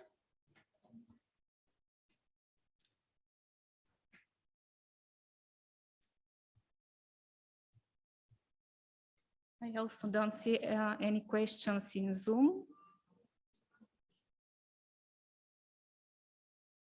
Okay, if there are no questions, maybe we should change seats and proceed with the next session.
Okay, so we come to the biggest panel of today's session, and I think it's the one that epitomizes CELDI's work in the past 20 years, which is essentially cooperation between international actors who have been supporting civil society and the regional anti-corruption institutions in capacity development for the past 20 years. And we hope that they continue doing so. I think we also have a online from DG NIR, we have Wojtek Hons, who is Policy and Program Officer, Sector Rule of Law, Security, Migration and Reconciliation. I don't know if Wojtek can hear us because you start with that, so with the panel, and the EU, as you know, and DG NIR in particular, has been one of the, not one of the, but the biggest donor in the Western Balkans, and they'll be supporting also other organizations. And we have on the panel two representatives from anti-corruption institutions in the region. We have representative of the UNODC. We also have Konstantin Polikarski in the audience, who has gracefully agreed not to join the panel so that we could finish on time, because we have 7 speakers and we have 49 minutes, so that we can have 5 minutes for discussion. So this means each of you gets 7 minutes. But we start with Wojtek. Can he hear us? Is he online? I can hear you. Let's see if you can hear me. I can hear you too. So Wojtek, the floor is yours. Tell us whether what do you see as the future of your assistance and work with civil society and anti-corruption institutions in the region? If you could keep it in 7 minutes, that would be great. Thank you very much for joining us. Perfect. Thank you so much. If I go for too long, please start waving or shouting, but I try not to. Firstly, I'm very sorry that I cannot be with you in the room. I know we've had some back and forth, and I tried, but actually it was COVID that prevented me from that, not from the travels kind of restrictions. These are now looser, but my health is not right as I would hope it would by now. But there I'm at least on the screen. Thank you so much for the invitation. This goes to the team at CELDI, but also to the Institute for Democracy, Societas Civilis. And it's really events such as today's one, where different CSOs, institutions, and donors also that join forces, and this is the way that we believe is the way forward, not only when it comes to the work on the fight against corruption, but also on the whole range of topics that the CSOs in the Western Balkans are dedicated to. The EU keenly supports the civil society in the Western Balkans and believes it can take an active part, notably on good governance, rule of law, and anti-corruption. These are the areas relevant for today's discussions and are in line indeed with the key policy priorities of the Commission for the enlargement agenda. It's already been highlighted by Alan in his keynote speech, but indeed this strengthened focus on the rule of law reforms, including anti-corruption efforts, has been further entrenched in the EU enlargement policy through the recently revised enlargement methodology and its fundamentals first approach. Now, what the previous speakers already recalled on a number of occasions was the point that any reforms in the area of integrity and good governance require international support, but also regional ownership and the political will to undertake them, to adopt the key texts that are adopted in line with the EU standards, but also to ensure that they are implemented. Now, regarding the latter, the former also, but mainly the latter, the attitudes and actions of the society, and by society I mean not only civil society organizations, the CSOs, but also each and every citizen.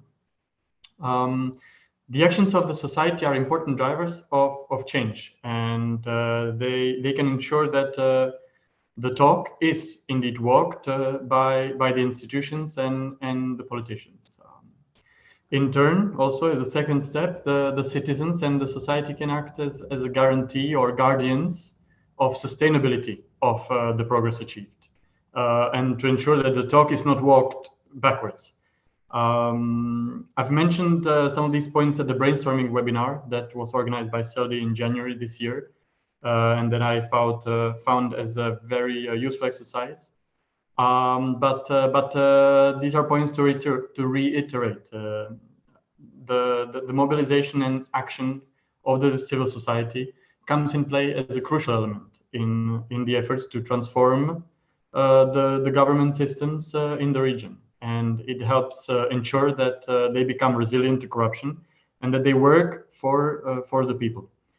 In other words, the work of the civil society in the region on the area of good governance is essential for the advancement of the Western Balkans on their path to the EU.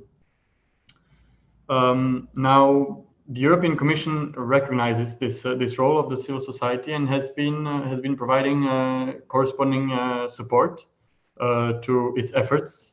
And I would maybe divide into three main areas. The first one is implementing a conducive environment for civil society to carry out its activities.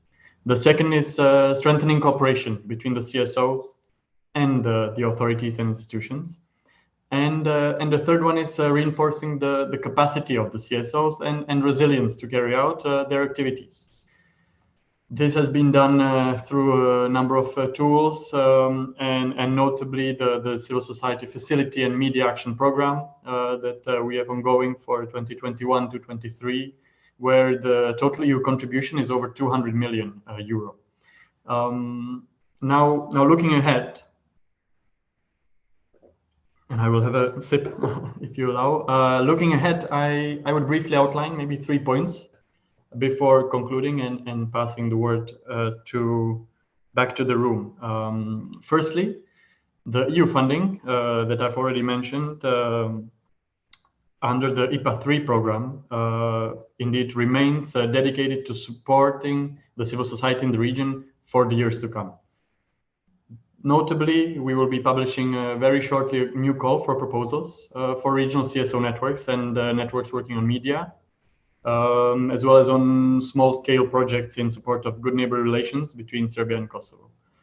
The IPA funding is and will continue reaching the civil society sector in the region, also through technical assistance contracts, operating grants, and partners such as the European Endowment for Democracy. Now, secondly, the recent report of the European Court of Auditors that is covering the EU support for the rule of law in the Western Balkans has highlighted the importance of supporting the civil society on a number of occasions. This includes also assisting the CSOs in creating tailor-made tools to monitor how the corruption evolves. You might know that this type of work has been successfully conducted by partners such as Transparency International and its local chapters in the region through its national integrity system reports in the past years, but also by the CELDI network through tools such as the corruption monitoring system. Sorry.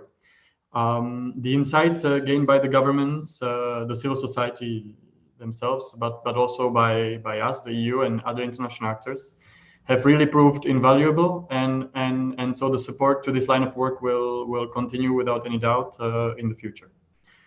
And as the third and the last forward-looking point, moving on a little bit the prism from what the EU plans to back towards the region and towards the civil society. I've noted earlier that the civil society has a crucial role in ensuring the materialization and sustainability of good governance reforms, and that this is something that every member of the society, every individual can contribute to. The rule of law and the democratic principles ensure that citizens can be active not only through elections, but through a number of activities in the public space that can be interacting towards the government, politicians, but also towards each other within the society. Now, the role of the civil society organizations is crucial in the process, as it helps creating connections among citizens with shared values and ensures that voices are not lost and that ideas are generated and communicated through joint efforts. Now, for this work to be genuine and valuable, the CSOs need to represent the society in general and to be in constant touch with its fellow citizens. This approach means a lot of efforts and a lot of work, hard work, but the opposite, growing comfortable with familiar routines and working habits leads very easily to a disconnect between the civil society and its organizations. Now, when that happens and the work of the CSOs becomes to a large extent futile, in any case, it misses the key point, that is the representation of the voices of the citizens. Ultimately, when it comes to the way forward, be it through partnerships or other approaches, finding a new impetus of the civil society and in the civil society organizations for the great work that has been doing in the Western Balkans in the past years, finding a new impetus, new energy for this continued work will prove more crucial than the design of new tools and approaches. Now, the often repeated role, the instrumental role, the crucial role of the civil society. Can I please ask you to wrap up? Indeed, this is the final line, the final thought I have for you, and thanks for giving me this time as well. The instrumental role of the civil society also comes with the responsibility, and when the civil society does not act and thrive, it can even contribute to a further backsliding. I hope this message will be an encouragement for the future efforts, and and would like to once again reiterate that indeed the EU will continue to stand by your side to provide the necessary support. And I very much look forward to hearing from the rest of you and from the floor as well. Thanks so much, Ruslan. Thank you so much, Wojtek and Dick, for also keeping with the time. And I'm sorry that I have to be brutal in this, but this is also for the others to take note. I think there was a lot in the morning sessions, a lot of talk about tough love that we'll all have to practice. So we have to work together very much with the European Commission and, of course, with our local state partners. And I'm happy now to introduce and to give the floor to Biljana Ivanovska, who is the President of the State Commission for Prevention of Corruption in North Macedonia, with whom with which Commission with Saudi has done a lot of good work, and we look forward to continuing our cooperation. One of the things that we've always noted is that anti-corruption is not a destination, it's a journey, and we need to constantly reinvent it. So we look forward really to working with you, Bilana. Thank you, Mr. Stefanov. Distinguished presents, dear colleagues, let me express my satisfaction that here, as a president of the State Commission, I have the opportunity to participate in this very important event. My speech, I will go on Macedonia.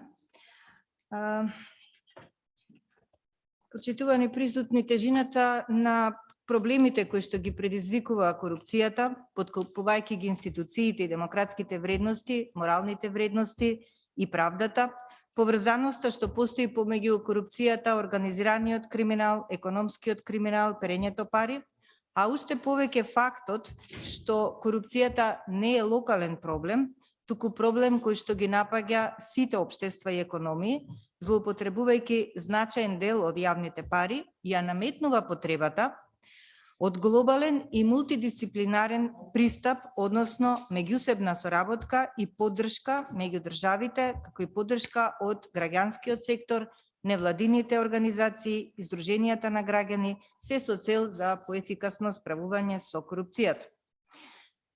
Справувањето и борбата против меѓународната корупција многу може да се подобри со меѓународната соработка и поддршка и со спроведување на правно обврзувачките меѓународни инструменти за борба против корупција, особено Конвенцијата на Обединетите нации против корупција и нејзините механизми за ревизија.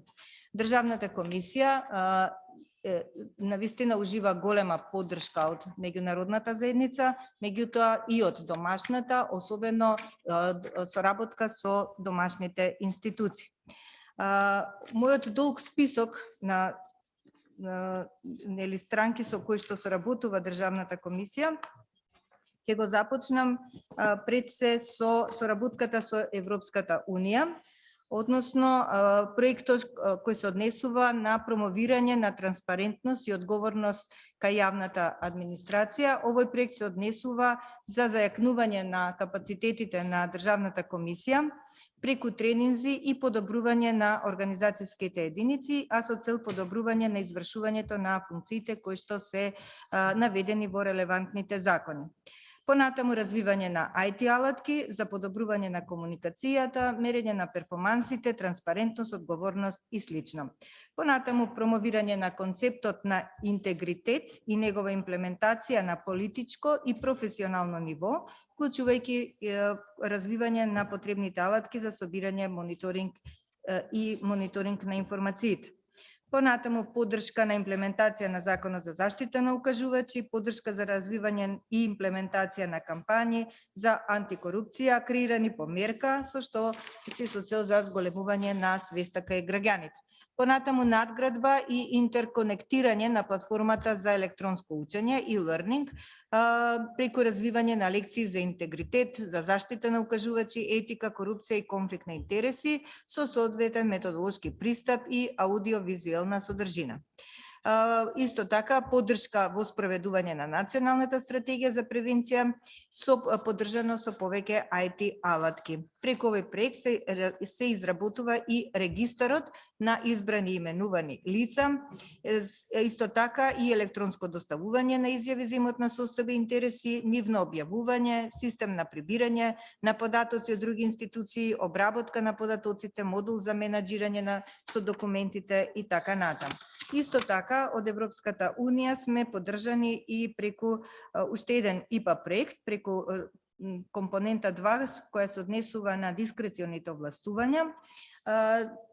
Овој проект опфаќа повеќе делови, пред се анализа на регулативата која што го регулира издавањето на различни типови на дозволи, лиценци и слично во однос на екологијата. Понатамо, легислативата која обезбедува индивидуални права и одговорности на граѓаните, даноци, имотно-правни односи и слично, легислатива која го опфаќа вработувањето, но не само за јавниот сектор, туку и во специфичните области. Преку Европската Унија, исто така имаме уште еден проект кој се однесува на владење на правото, особено во делот на стратешка поддршка за обезбедување независност, ефективност и ефикасност во операциите на ДКСК, поддршка во контролата и верификацијата на изјавите за интереси, поднесена од избраните именуваните лица, спроведување на законот за лобирање и регистрација на подароци, подобрување на транспарентноста на финансирањето на политичките партии, финансирањето на изборните кампањи, превенција од корупција во јавните набавки како главен канал за трошење на јавните пари и така натаму. И секако тука спаѓа и воведување на алатката и тракер, кој што е сличен на словенскиот електронски супервајзер, кој што обезбедува неопходни податоци за анализи и за во истражен процес. Понатаму би се осврнала на соработката и помошта што ја добиваме од USAID. Фактички и со самото започнување на нашиот мандат, веднаш започнавме и активности со оваа програма за НМСИ, мислам програмата така се вика НМСИ, која се однесува на поддршка на комисијата во воспоставување на единствена форма за регистрација на имотната состојба и судирот на интереси. Понатамо, извештај за проценка на потребите на ДКСК за остварување на овој образец, поддршка во согласување во внатрешните процедури на ДКСК со ново воспоставените надлежности, подготовка на техничка спецификација за новото софтверско решение за регистарот, развивање на стратешки комуникацијски капацитети на комисијата, организирање и спорака на тренинзи за настап пред камера, развивање на стратешки комуникацијски план и слично. Понатаму, што е многу битно, тука бевме поддржани за подготовка на мислам до тогаш нели програми, меѓутоа во ваква форма е прва национална стратегија за борба против корупција и судир на интереси, како и поддршка на комисијата во подготовка на функционална анализа и на стратешки план.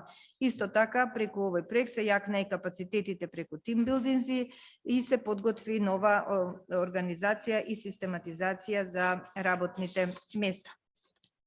Преку USAID програмата ЦЕП имаме поддршка на комисијата за имплементација на дел од активностите од националната стратегија, кои се однесуваат на анализа на законски надлежности за инспекцијски служби, изработка на методологија за проценка на ризици од корупција во инспекцијски служби, спроведување едукација и обуки за интегритет и етика, како и за подигнување на свеста на вработените во инспекторатите за начинот на пријавување на обидите за влијание до надлежни органи, изготвување анализа и воспоставување на механизам за контрола на работата на инспекторите, понатаму едукација за интегритет и етика кај спортските федерации, клубови и администрација, понатаму воведување имплементација на антикорупцијска програма за предпријатијата во доминантна собственост на државата и локалните самоуправи, како и уште еден проект, а тоа е проценка на ризици од корупција во урбанизмот и градежништвото.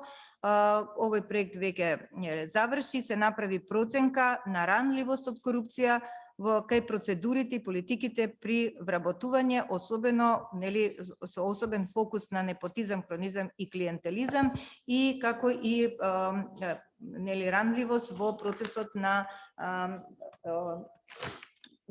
процесите во урбанизмот и градежништвото, значи као два проекта. Biljana, it's an impressive list, but if you could wrap up. Да, списокот е многу долг, мислам само да ги споменам тогаш само институциите, затоа што навистина имаме многу. Имаме соработка со ОПСЕ, имаме соработка со Советот на Европа, имаме соработка со регионалната антикорупцијска иницијатива, имаме соработка со нашиот невладин сектор, со платформата за борба против корупција, имаме соработка исто така подпишани повеќе меморандуми со повеќе држави, со повеќе институции, навистина многу има што да се каже. Исто така долг е списокот на одржани обуки кои што се кон комисијата, на кои што и комисијата ги одржува кон останатите институции. Мислам дека ова е единствен начин да се зајакне свеста, да се зајакне интегритетот и да бидеме успешни во борбата против корупцијата. Hvala. Thank you. It's indeed impressive list, and I do think that the State Commission for Prevention of Corruption has been one of the very active regional actors. And we do believe that continuing this process in working also beyond anti-corruption and judicial bodies is important. I have now online, hopefully, Rovena Sulstarova from our associate partner from IMD. Rovena, are you online? Yes, do you hear me? Yes, we can hear you well, loud and well, and you have a great setting, and you have 6 minutes, unfortunately. And we look forward to your, Rovena is from my associate member of CELDI, and thanks for joining us online, Rovena. Thank you, and thank you for the opportunity to be online with you together. So I try to be very short and address the main question of these sessions. The key anti-corruption initiative in Albania in the last decade was the reform of the justice sector, as mentioned in the second panel of this policy forum, and strongly backed by EU and United States. Its approval in 2016 is certainly a historical moment for Albania, raising expectation on the cleansing of the judicial system and the advancement of the European perspective of the country. But now, 6 years later, the justice reform success on paper has been widely appraised by the government and international partners. The reform has affected 1/3 of the provision of the Albanian constitution. Moreover, than 40 new laws or legal amendments have been drafted and approved within this reform. Meanwhile, in practice, due to its complexity, the justice reform has encountered a number of difficulties with respect to its implementation. The reform brought significant changes. The number of judges and prosecutors decreased due to their dismissal from the system once they didn't pass the vetting process, which is one of the elements of the justice reform in Albania. The vetting process itself has been slow. As a result, it has negatively affected the functioning of the justice system, the existing ones, and the new bodies that were established from this reform, such as Special Court of Corruption and Organized Crime, the Special Prosecution Office, and the National Bureau of Investigation. In its last but vast instance, common citizens have been gravely affected so far by both being deprived by the justice due to corrupt judicial officials still in office, and the postponement of their trials indefinitely due to the low number of officials in the office. At the moment, there are more than 9,022 and 600 cases still in the court's waiting room. The justice system becomes fully operative today in Albania based on plans foresaw at the beginning of this reform. The current number of justices would need several other years to close the already opened court files. The negative effects of the delays and blocking of the justice reforms are going to be felt in the long time run, assuming that their interventions of this scale will be needed in the future. Despite the popular gratitude towards international actors that pushed for this enabled and such needed reform, its impact needs to be assessed realistically and professionally, and great expectation for swift miracles in the justice system should be treated with moderation. As regard to the second question, fight against corruption in Albania is listed among other requirements towards the European integration process of Albania, and to be filled for. Strengthening the fight against corruption from within the public administration itself, based on specific mechanisms that tackle or even prevent corruption from within, can serve as a way to enable maintaining responsibility and ownership toward the implementation of the judicial reform on one hand, and in the other, taking corruption beyond anti-corruption and judiciary bodies. In this framework, one of the most recent efforts in Albania, and which my organization IDM has jumped in, is the adoption and implementation of the integrity plans by ministries and municipalities across the country. IDM, with the support of the UNDP, has assisted the process of designing the integrity risk assessment methodology in partnership with the Ministry of Justice, which is at the same time the National Coordinator Against Corruption. And this instrument was approved in 2020 and piloted in the Ministry of Justice, which made the first public institution in the country that had an integrity plan approved. But now, in the moment, 6 line ministries and the government of Albania and 20 other municipalities are in the process of completing it. And some of them are approved and some of them are in adapting phase. An integrity plan is an anti-corruption mechanism, namely of preventive measure for the implementation of risk assessment for the occurrence and development of corruption. By drawing up an integrity plan, institutions shall assess possible risks, problems, chain of events that may lead to corruption before corruption and other irregularities takes place. Even though the instrument was approved in 2020, the actual process of the 6 line ministries started very late in early 2020, 2 years with delay. And in the moment, at the end of this month, Greco is the other evaluation of Albania regarding the fulfillment of their recommendation, and the integrity plans is one of them. IDM is putting a lot of effort in providing assistance for the process, as well as increased capacity building of the public administration in these institutions. On the other hand, we are also changing the mindset of the involved bureaucrats, who should consider this process as an internal evaluation which should be conducted periodically. We are often faced and obliged to overcome the resistance of different branches of public administration, both in central and local level, against the implementation of this instrument. And we are fully aware that there is still much to do to change the working culture of the public institutions and administration in the country. Thank you very much. That was impressive. And I have to ask our interpreters for forgiveness. Yes, I thank them generalize for the, very very fast. professional work indeed. I'm sorry that I have to be so brutal, but thanks so much, Rovana, for keeping with the time. Now we turn to, and indeed it's a great story of cooperation also on your side with the local judiciary and the Ministry of Justice. I think we have the same thing here in North Macedonia. We now turn to the director of the Anti-Corruption Agency in Montenegro, Jelena Perovic. I think there is a lot of expectations that we're looking forward to the next kind of success story in EU accession, and it seems to be falling on Montenegro. So we look forward to sharing with you what we could do to help that happen in the future. Jelena, again, please, 6-7 minutes. Thank you.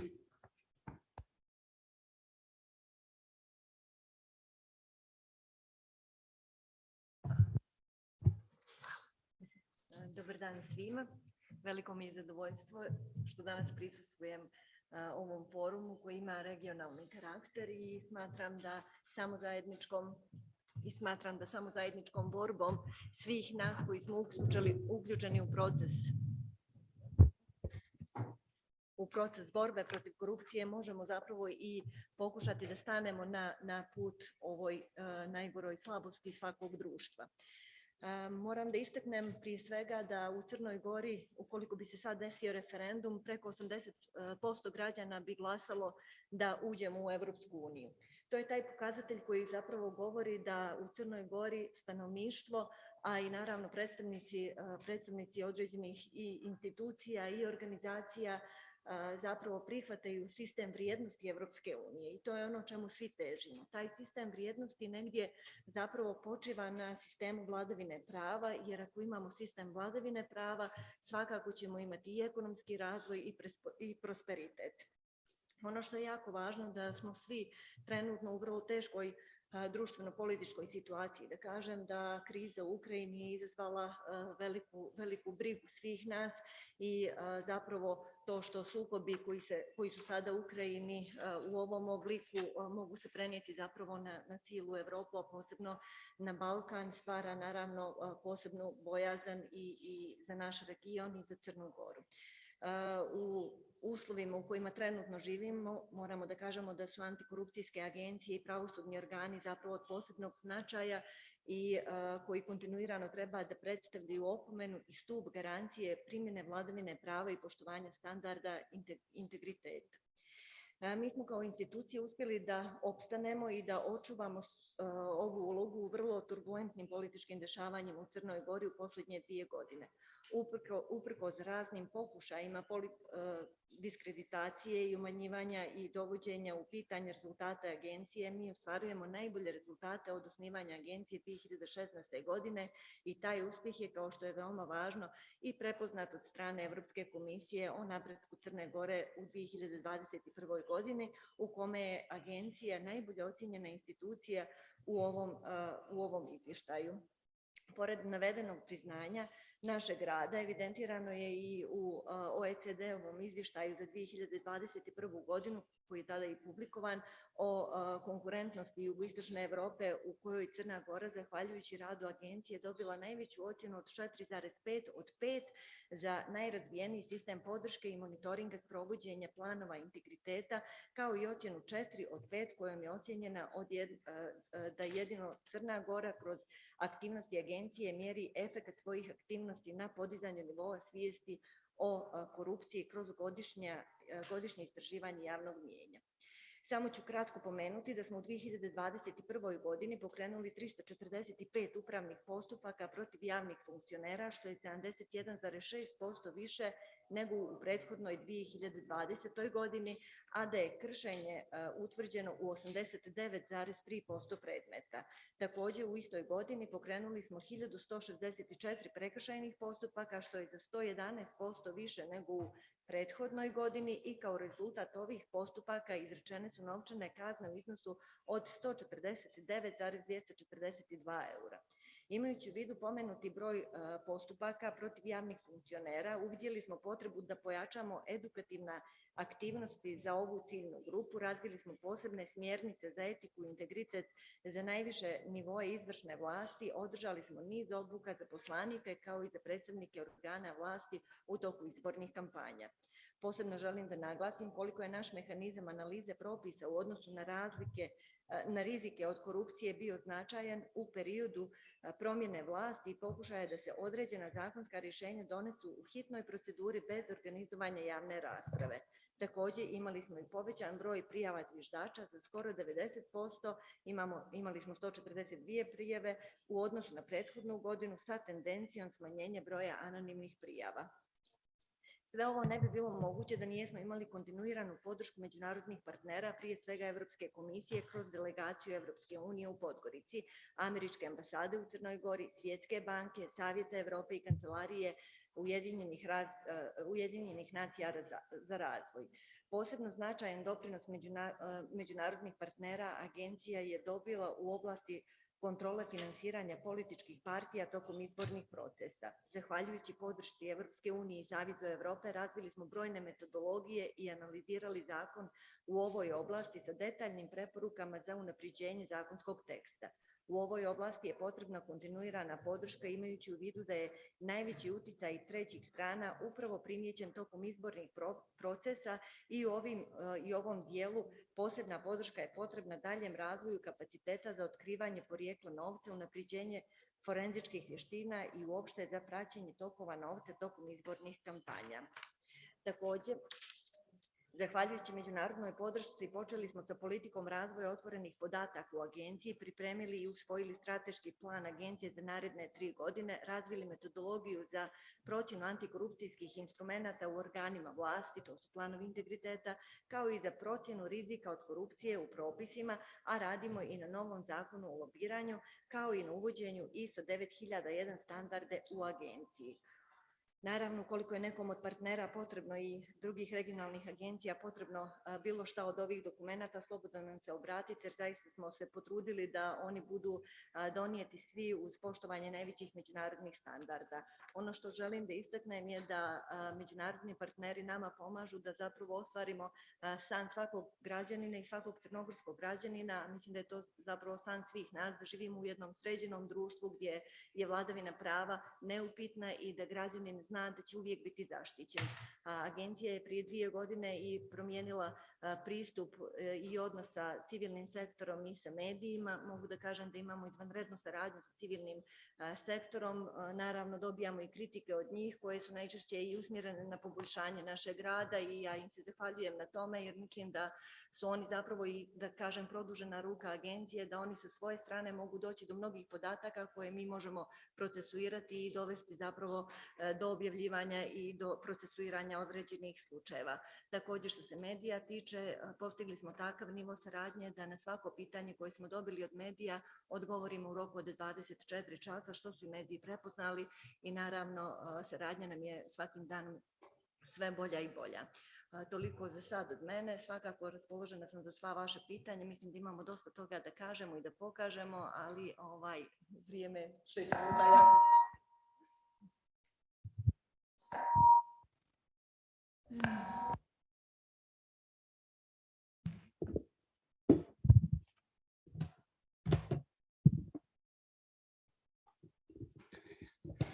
Thank you so much. That was right on time, 7 minutes indeed. Thanks, Jelena. We'll hear also from Ana, who is our partner from Montenegro too. So we really have a great panel in that respect. We have 3 remaining great speakers on our panel, and I'll start with Andrija Mladenovic, who is a project coordinator from the European Policy Center in Serbia. I have to say we've had some great cooperation with authorities in Serbia in the past, but not so much recently. And the question is, what can we do together with our international partners from the EU, which seems, as everybody agreed, the EU is the biggest kind of supporter in the region of anti-corruption. But we also have UNODC, and we'll hear from Victoria later on. If you could address that in your 6-7 minutes, that will be great, Andrija. Thank you. First of all, thank you for your question. And I would like to say that I'm very glad that I'm here today. And thank you for the opportunity to hear so many important stakeholders from the anti-corruption area and for the opportunity to share my opinion. So I would like to start from my opinion that the most important role of the civil society probably is that of being an intermediary between citizens and governments. So the civil society should primarily work on enabling citizens to participate in decision-making processes and in process of monitoring what the government is doing. However, or not however, but it's so basically the civil society should create pathways, different pathways and tools and mechanisms for citizens to do so. Yet in recent periods, I believe that there has been an expansion of production of different tools that from time to time overlap, duplicate, and perhaps create a bit of a confusion for citizens. And so I believe that instead of creating new innovative solutions, civil society should actually try to focus on raising awareness on about existing tools and about how to make use of the existing architecture that has already been developed. In that way, civil society would, I believe, be perceived as more responsible, because citizens, governments, international donors, they would all perceive civil society as a unique single player on the market that doesn't give up easily on previous solutions, that has continuity, and which is responsible and does not frequently change opinion in terms of what the priorities and identified problems are. So that would be my first point. And the second point, I think, is that in terms of the anti-corruption, I believe that we should actually make the most important connection in narrative that civil society organizations have to create is not between security and anti-corruption, but actually democracy and anti-corruption. So, for example, I found out that the democracy index of the Economist Intelligence Unit shows that no full democracies score below the corruption perceptions index, where 0 is actually highly corrupt. So, and only fewer than 10 countries, which are classified as hybrid regimes or authoritarian regimes, score above that index average. So this model is very simple. It doesn't have a strong predictive power, but it is rather indicative of how strong the association is between these two variables. So as we already know that corruption can undermine democratic consolidation. There's no point in discussing that further, but the question is actually how to break the vicious circle of poor democratic performance and inadequate control of corruption. And I believe that civil society, it needs to provide an answer to that question. And my personal opinion is that the answer to that question is actually education. So perhaps it might be too late for our generations, although I wouldn't be that pessimistic, not too late in general, but I think that we need to start thinking about generations that will come after us. If you look at the young people, they end up first 10 or 15 years in formal education, secondary schools, without understanding properly what checks and balances are, how important these are, how to preserve them, and how they affect their everyday lives. So not just understanding them in terms of how important that principle is for the democracy. So if you teach them that, if you explain how they should engage in decision making, at least on a local level, you will increase substantially chances for never having in the future to deal again with populist and clientelistic governments, because there will be no clients. So they will automatically vote against such kind of people, and I believe that such sustainable actions would actually attract international donors, and that's one of the ways how I believe that we could tackle anti-corruption, which was one of the topics of this session. How we could tackle anti-corruption, beyond the anti-corruption and judiciary bodies. So youth that understands how democratic institutions work, defend free and competent press, and you will, I believe, prevent corruption in high percentage. The question again is how to educate them. We already have modalities, civic education in schools that should be greatly improved. And to paraphrase a movies director from one of the TV shows from the other day that was on one of the TV shows in Serbia, he said that that it takes 2 years to actually to turn a person into a client of a clientelistic government, but it takes 20 years to turn a person into a citizen. And we need to come up with solutions on how to create citizens, and that's the only sustainable solution for tackling corruption. And that's something that we should insist on within the framework of connecting, narratively at least, democracy and anti-corruption and security, as if that's our main outcome, will come after that. So I guess that responds to questions you had, and I hope I was within the time limit. So thank you once again. Thank you. I think that was spot on, right on time. And now it's my pleasure to give the floor to Victoria Nestorovaite, Program Officer from UNODC Civil Society Unit, one of the great supporters of civil society in the region, and also a lot of capacity building. UNODC does a lot of capacity building for public institutions on monitoring everything else. Victoria, 6-7 minutes. Thank you. Thank you. So greetings to all of you present in the room and tuning in online. Thank you, Ruslan, for the invitation. I think this event is yet another proof how vibrant civil society is in the region.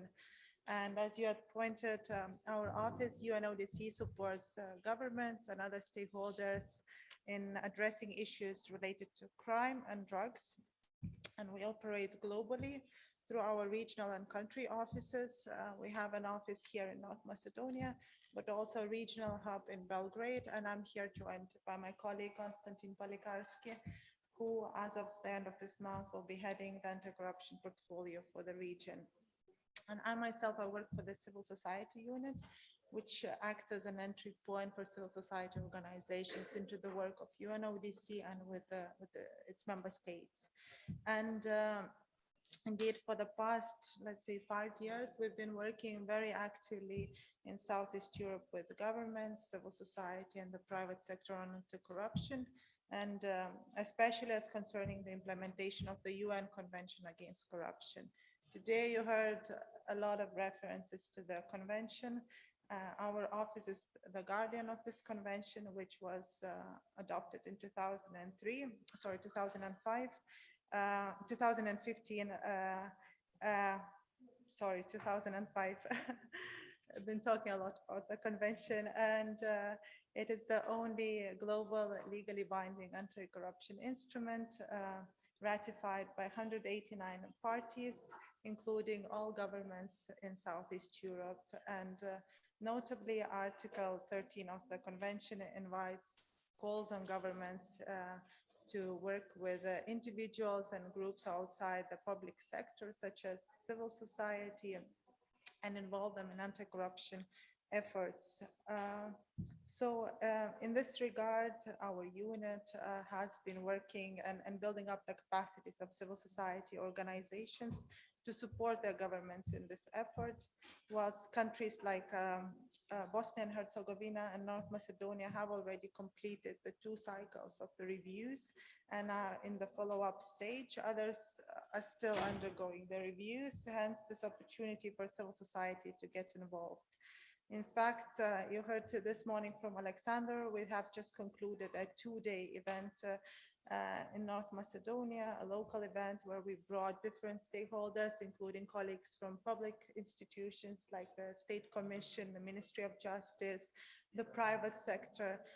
Notably, for the first time, we had 3 chambers present at the training, which points to the growing appetite from the private sector and the need, let's say, to involve private sector in the UNCAC efforts and the extensive civil society network that's present in the country. And let me just highlight a couple of outtakes and say observations from our participants. They pointed to the need for anti-corruption awareness raising and civic education, so an obvious one, need for more regional cooperation, but then they also flagged the need for strengthened cooperation and coordination amongst local public institutions, and more incentives from public authorities in trust building when it comes to whistleblowing and whistleblower protection, to name a few. So as a next step, we will take on these recommendations with the public authorities for their further action, and I'm sure the civil society present here will keep the finger on the pulse as to follow up on the implementation of these suggestions. And notably, 94% of governments across the world have involved civil society in the UNCAC efforts, but the level of involvement varies from country to country. Now, another incentive that our office is rolling out across the region is what we call the Anti-Corruption Champions Initiative. So we engage the academics and activists in UNCAC efforts and let's say follow-up activities after all these trainings.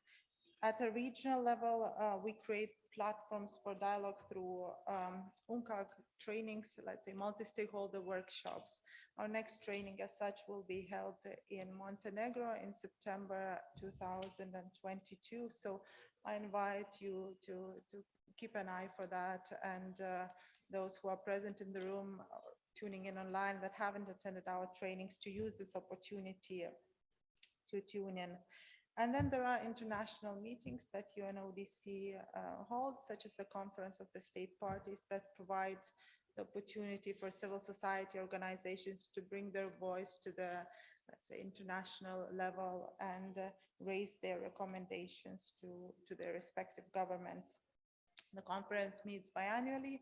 Last session was held not long ago, last December in Egypt, and the next one will be held in the United States in 2023.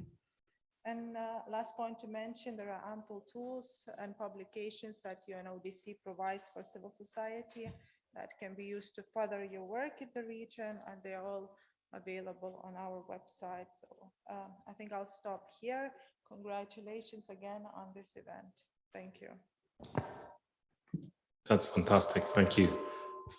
Right on time. How do I prevent this?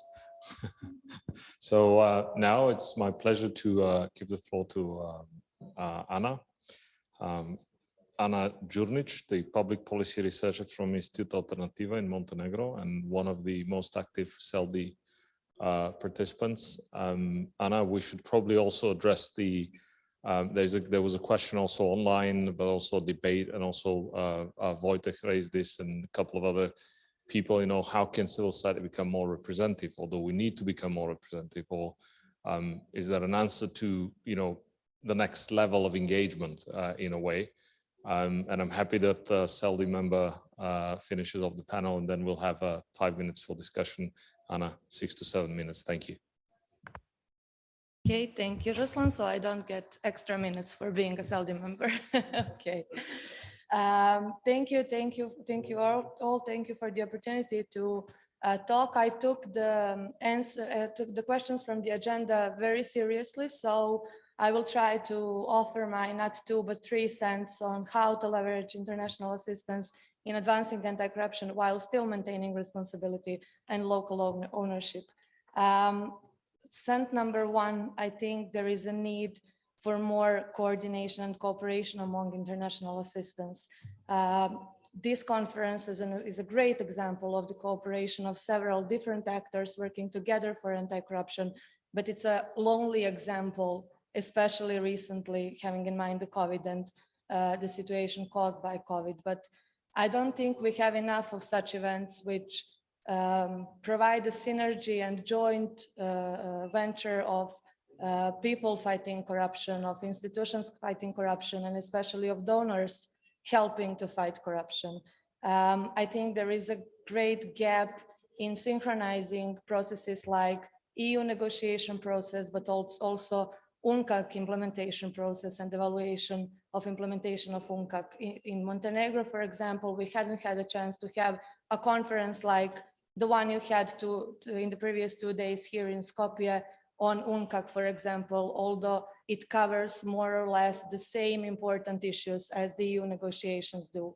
And I think there are rare opportunities to provide the synergy of these processes. I, as an anti-corruption advocate engaged by the UNODC in Montenegro, have that chance now to try to leverage a little bit and to overcome that gap, which I see. But as on one hand, there is a great influence and great participation of civil society in the EU negotiation process, there is a lack of it when coming to evaluating implementation of UNCAC. I think this could be merged. I think there could be a greater synergy of these processes. And I think that we as a civil society have a potential to raise that.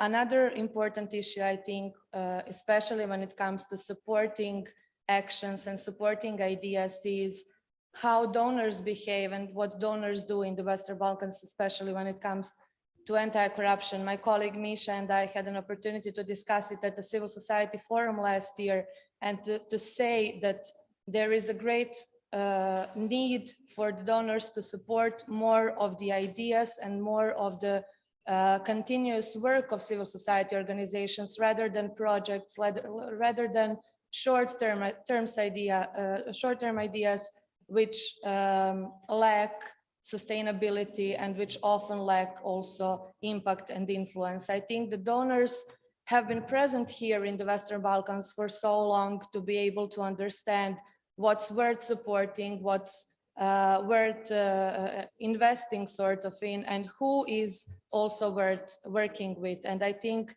they can do that assessment for the institutions, for the government's representatives, but also for the civil society and the media representatives.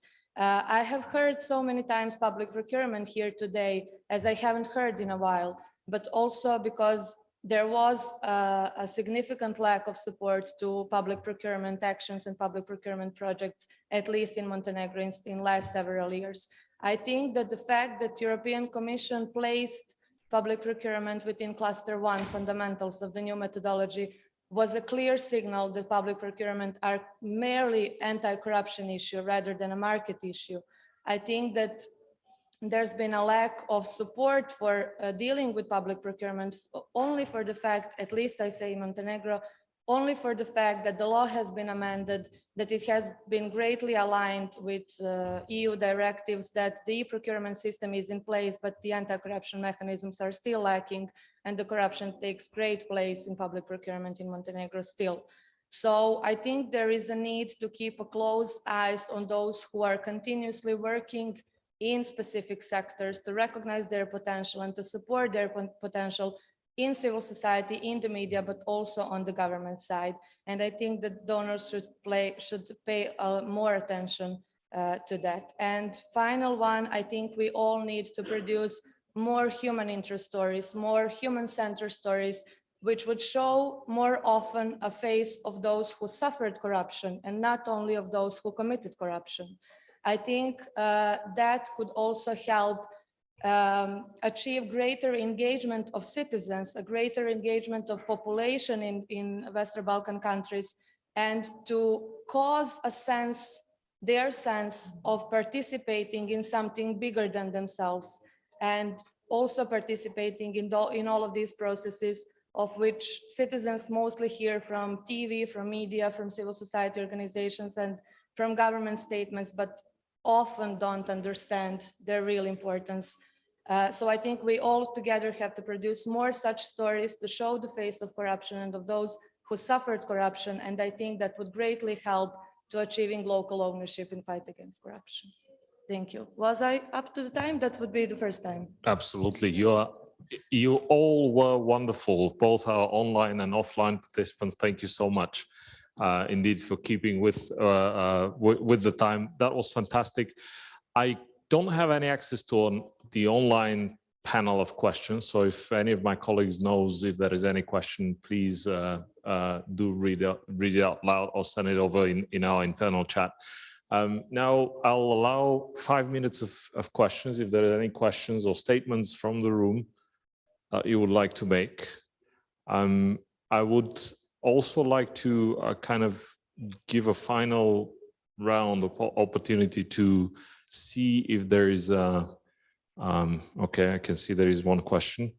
Yeah, that's on the CSOs, but I think we covered this, that there is a message saying CSOs are surviving by jumping from one project to another, and they have no need to be the representation of the citizens. That in fact requested to appeal to calls from donors, mainly EU. So a question for whoever wants to take it is, how do you ensure that governments but also CSOs are inclusive and there is a dialogue among these actors within your projects? Maybe one answer from a government or international institution, one from CSO. You want to go? Yep, please, Anna. Yes, thank you. That was exactly my point, because in order to be cooperative and in order to achieve greater cooperation and continuous cooperation, we have to focus on one or two specific goals. And we have to be able also to tackle some ad hoc issues which were not in the project, which were not envisaged and which couldn't be envisaged. And in order to have that let's say, flexibility also on the government side in order to cooperate on such issues. Because if we all stuck our heads in the projects, in the annual working plans or documents like that, then we will just try to implement it in accordance with the deadlines, stick to the deadlines and to the contracted time or so, but we will miss the point. And that's why we need more flexibility. Corruption is a very flexible issue and it needs to be tackled in a flexible manner. And I think that's the key for civil society, media, but also the governments to be able to tackle that issue. The flexibility, I think that's the key. Thank you, Victoria. I'll just add how we, as you know, this is civil society unit, cooperate with civil society. because there are so many NGOs, it would be so hard to hear out each and every one. In fact, civil society entails, the definition itself is so broad, from NGOs through to think tanks, religious leaders, and so on. So we work through partnerships with key umbrella networks. We have a global partner, which is the UNCA coalition. And then in each and every region, we have partners such as the CELDI network. So we always encourage smaller NGOs, grassroots NGOs, to team up with such networks as to be exposed to what's happening in the international UNCAC fora and to be, let's say, credible partners of their governments. Thank you. Thank you so much, Jelena. And I think then we could finish with Wojtek, who has raised his hands. Jelena?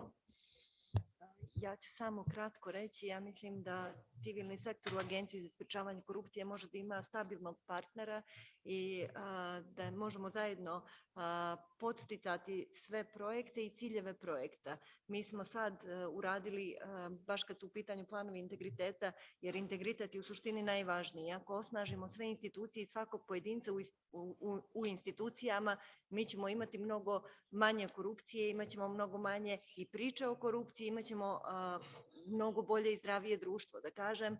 I zbog toga smo recimo sad pokrenuli jedan projekat koji kaže Integritet sad, i u tom projektu se zapravo analiziraju planovi integriteta i podstiču se sami organi vlasti da oni kažu šta je to, kako oni mogu da poboljšaju svoj integritet. I na kraju smo primijenili jednu metodologiju koju smo preuzeli iz Koreje, koja je stvarno fenomenalna i koja će zapravo da daje bodove svim institucijama.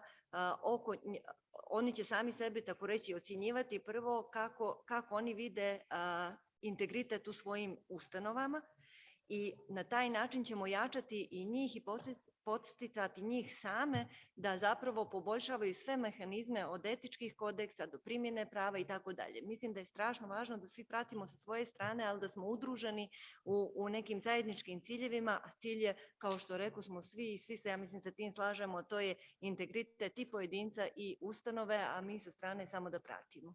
Hvala. Hvala. Da, Biljana?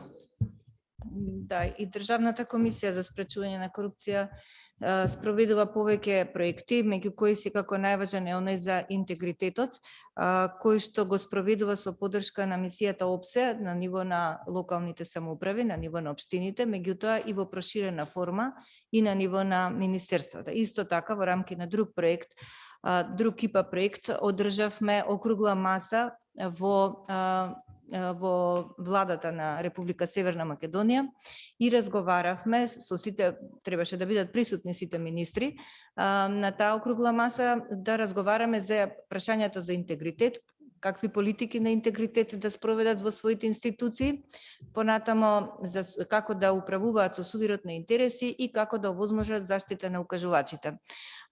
Мислам дека и во двата случаи, и во случајот со локалната самоуправа, која ги повикавме градоначалниците, и во случајот која разговаравме со министрите, забележав дека не постои целосна посветеност и целосна сериозност од нивна страна, заради тоа што од 81 градоначалник беа присутни 20, а од не знам колку се членови на влада дојдоа само 4 министри, другите беа нешто што работат во министерствата, што остава впечаток дека нема нека голема сериозност од нивна страна, дека сакаат нешто да спроведат кај себе.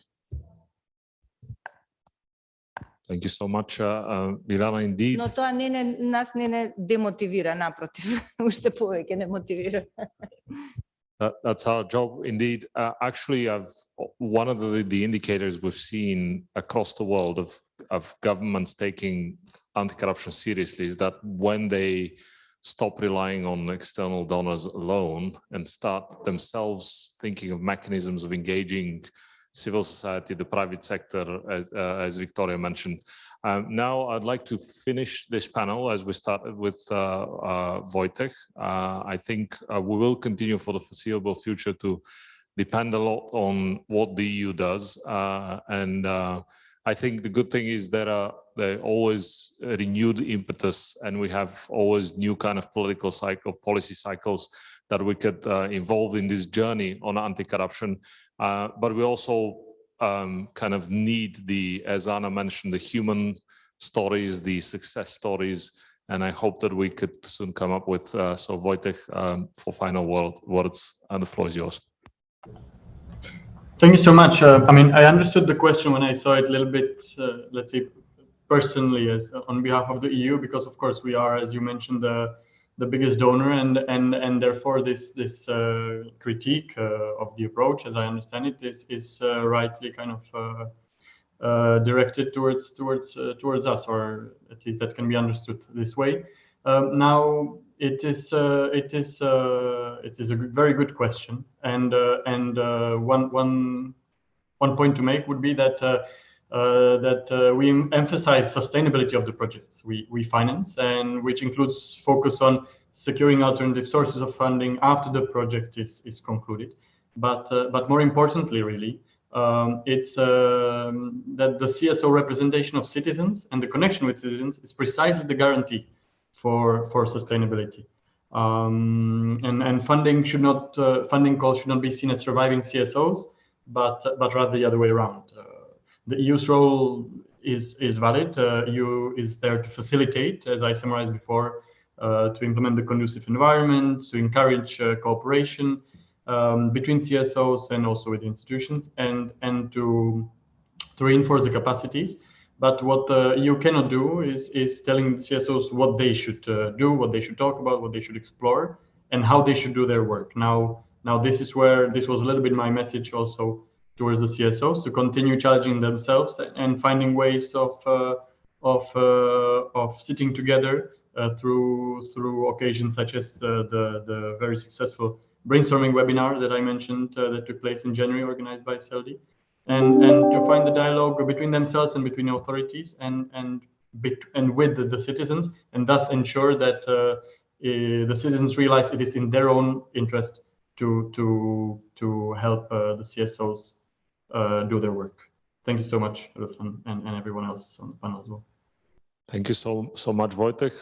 Let me just finish by saying that anti-corruption is very often a very lonesome affair, because it's typically it benefits both sides. Governments are quite unwilling to to engage, in particular past their second or third year in office. So it's something of a long journey, and I think we've all had a wonderful cooperation here with the international organizations, with local anti-corruption agencies, and I think CELDI will continue generating those ideas. I think our great panel deserves a round of applause, and then we give the floor to the closing of our two co-chairs, Alex and Marco. But before that, please, your applause, and also for the interpreters, because they did a great job. Thank you. Thank you so much. Thank you.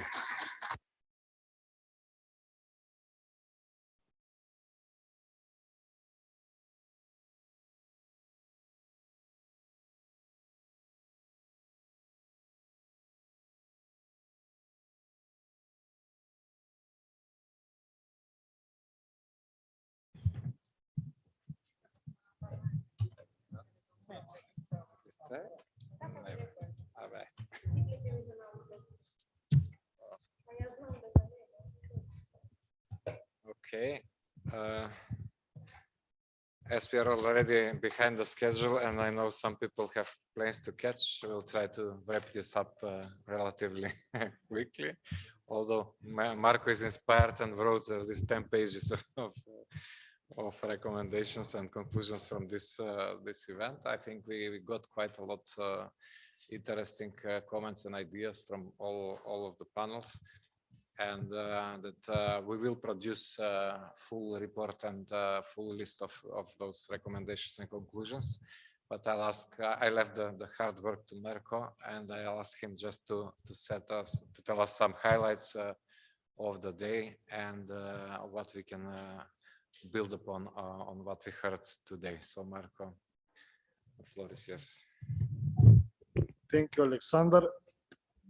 Yes, it was a long day, very extensive discussions. Many points were made.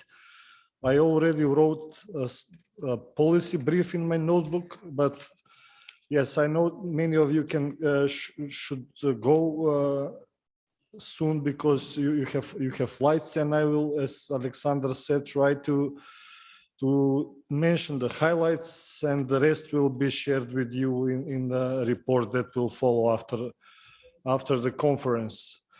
So basically what overlaps the entire message of all the panels, including the first one and the political messages sent, it all comes to the political will and political leadership. Of course, it's a journey, as anti-corruption fight is a journey, as Ruslan pointed. It's a saga, I would add, but finally, it all comes to the political will. We can make the pressure on our side, and it is our job. It is the job of the anti-corruption agencies in the region that are doing their job quite well in most of the cases.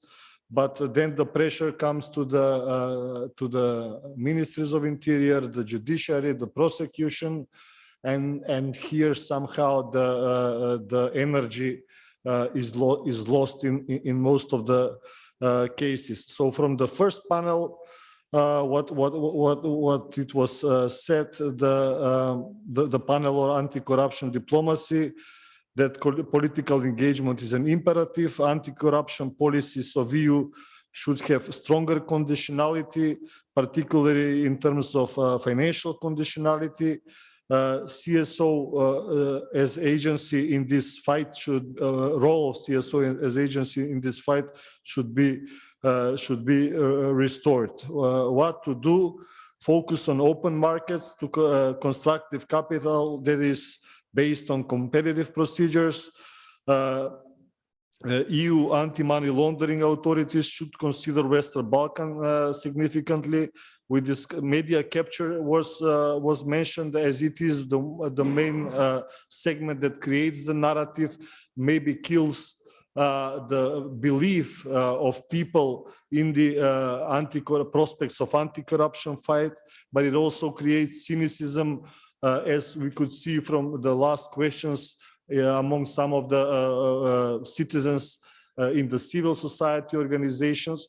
And this is a tool that needs to be utilized as much as possible in terms of independent media investigative reporting, as it was mentioned in the last panel, in creating human stories in order to make people more angry against corruption, to make people more engaged, as this defeatism is widespread, and it's the belief is fading in the prospect of anti-corruption battle. Then it was mentioned that the reporting of the EU must be direct, something we repeat all over and over again. The EU institutions and those responsible for writing these reports must understand that only naming and shaming works in the Western Balkans the most. Diplomatic phrases, euphemistic assessments of countries' progress report are misused actually, and tool of the political elites to avoid responsibility for underperformance in the good governance sector. PRIBA-like country-specific reports were also mentioned.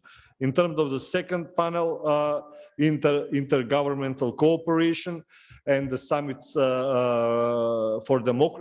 for democracy, we saw from the presentations of the ministers of justice and the state secretary, the commitments given by the states governments are very shy, very undeveloped. Aside Kosovo example, which should actually be taken as a template of how this commitment should be designed and elaborated, particularly as action plan with very particular and concise steps achievable within a 1-year period, something that the Summit for Democracy itself asked from the partner nations to do. In this regard, it was like an overlapping, underlying actually impression that countries primarily governments primarily engage in digitalization processes. Laws on lobbying were mentioned in many cases, digitalization in terms of e-services, administrative services, but also digitalization in judiciary, in judicial processes. The judicial reform in Albania, primarily the vetting process, was mentioned as something that was quite successful at the beginning, but as we saw from the last panel as well, it is not a miracle doer, because it created, actually it induced slow delivery of justice in case of Albania, because many judges and prosecutors posts actually are still empty and cannot be fulfilled. So this should be taken with consideration, with reserve. Actually, the success of this type of approach in reform of judiciary. Magnitsky Act in Kosovo was something mentioned. As you know, Kosovo adopted the Magnitsky Act, and in terms of regional cooperation and partnership, it is something that other countries can do as well. In terms in a light, I mean, in direction of confiscations of assets, and then I mean, actual confiscation of assets. Sorry. So synchronization of databases on assets is a precondition that also was mentioned, and that can be part of the regional intergovernmental partnership and collaboration in that sense. Then our CELDI colleagues presented the corruption trends in the Western Balkans. They presented the corruption monitoring system results, which actually showed us what was lingering all the time among the discussions of all of us, that the acceptability of corruption is high in the region, but although it's still it declines, acceptability is very high. Susceptibility to corruption is also high. Likelihood that people accept to be asked for a bribe is also very high, which in a way creates widespread defeatism, and people don't expect effective policy responses to corruption, which goes in line with the very low trust in the institutions in the region. What was mentioned by Daniela as a recommendation, and actually in terms of what preconditions are needed in order to get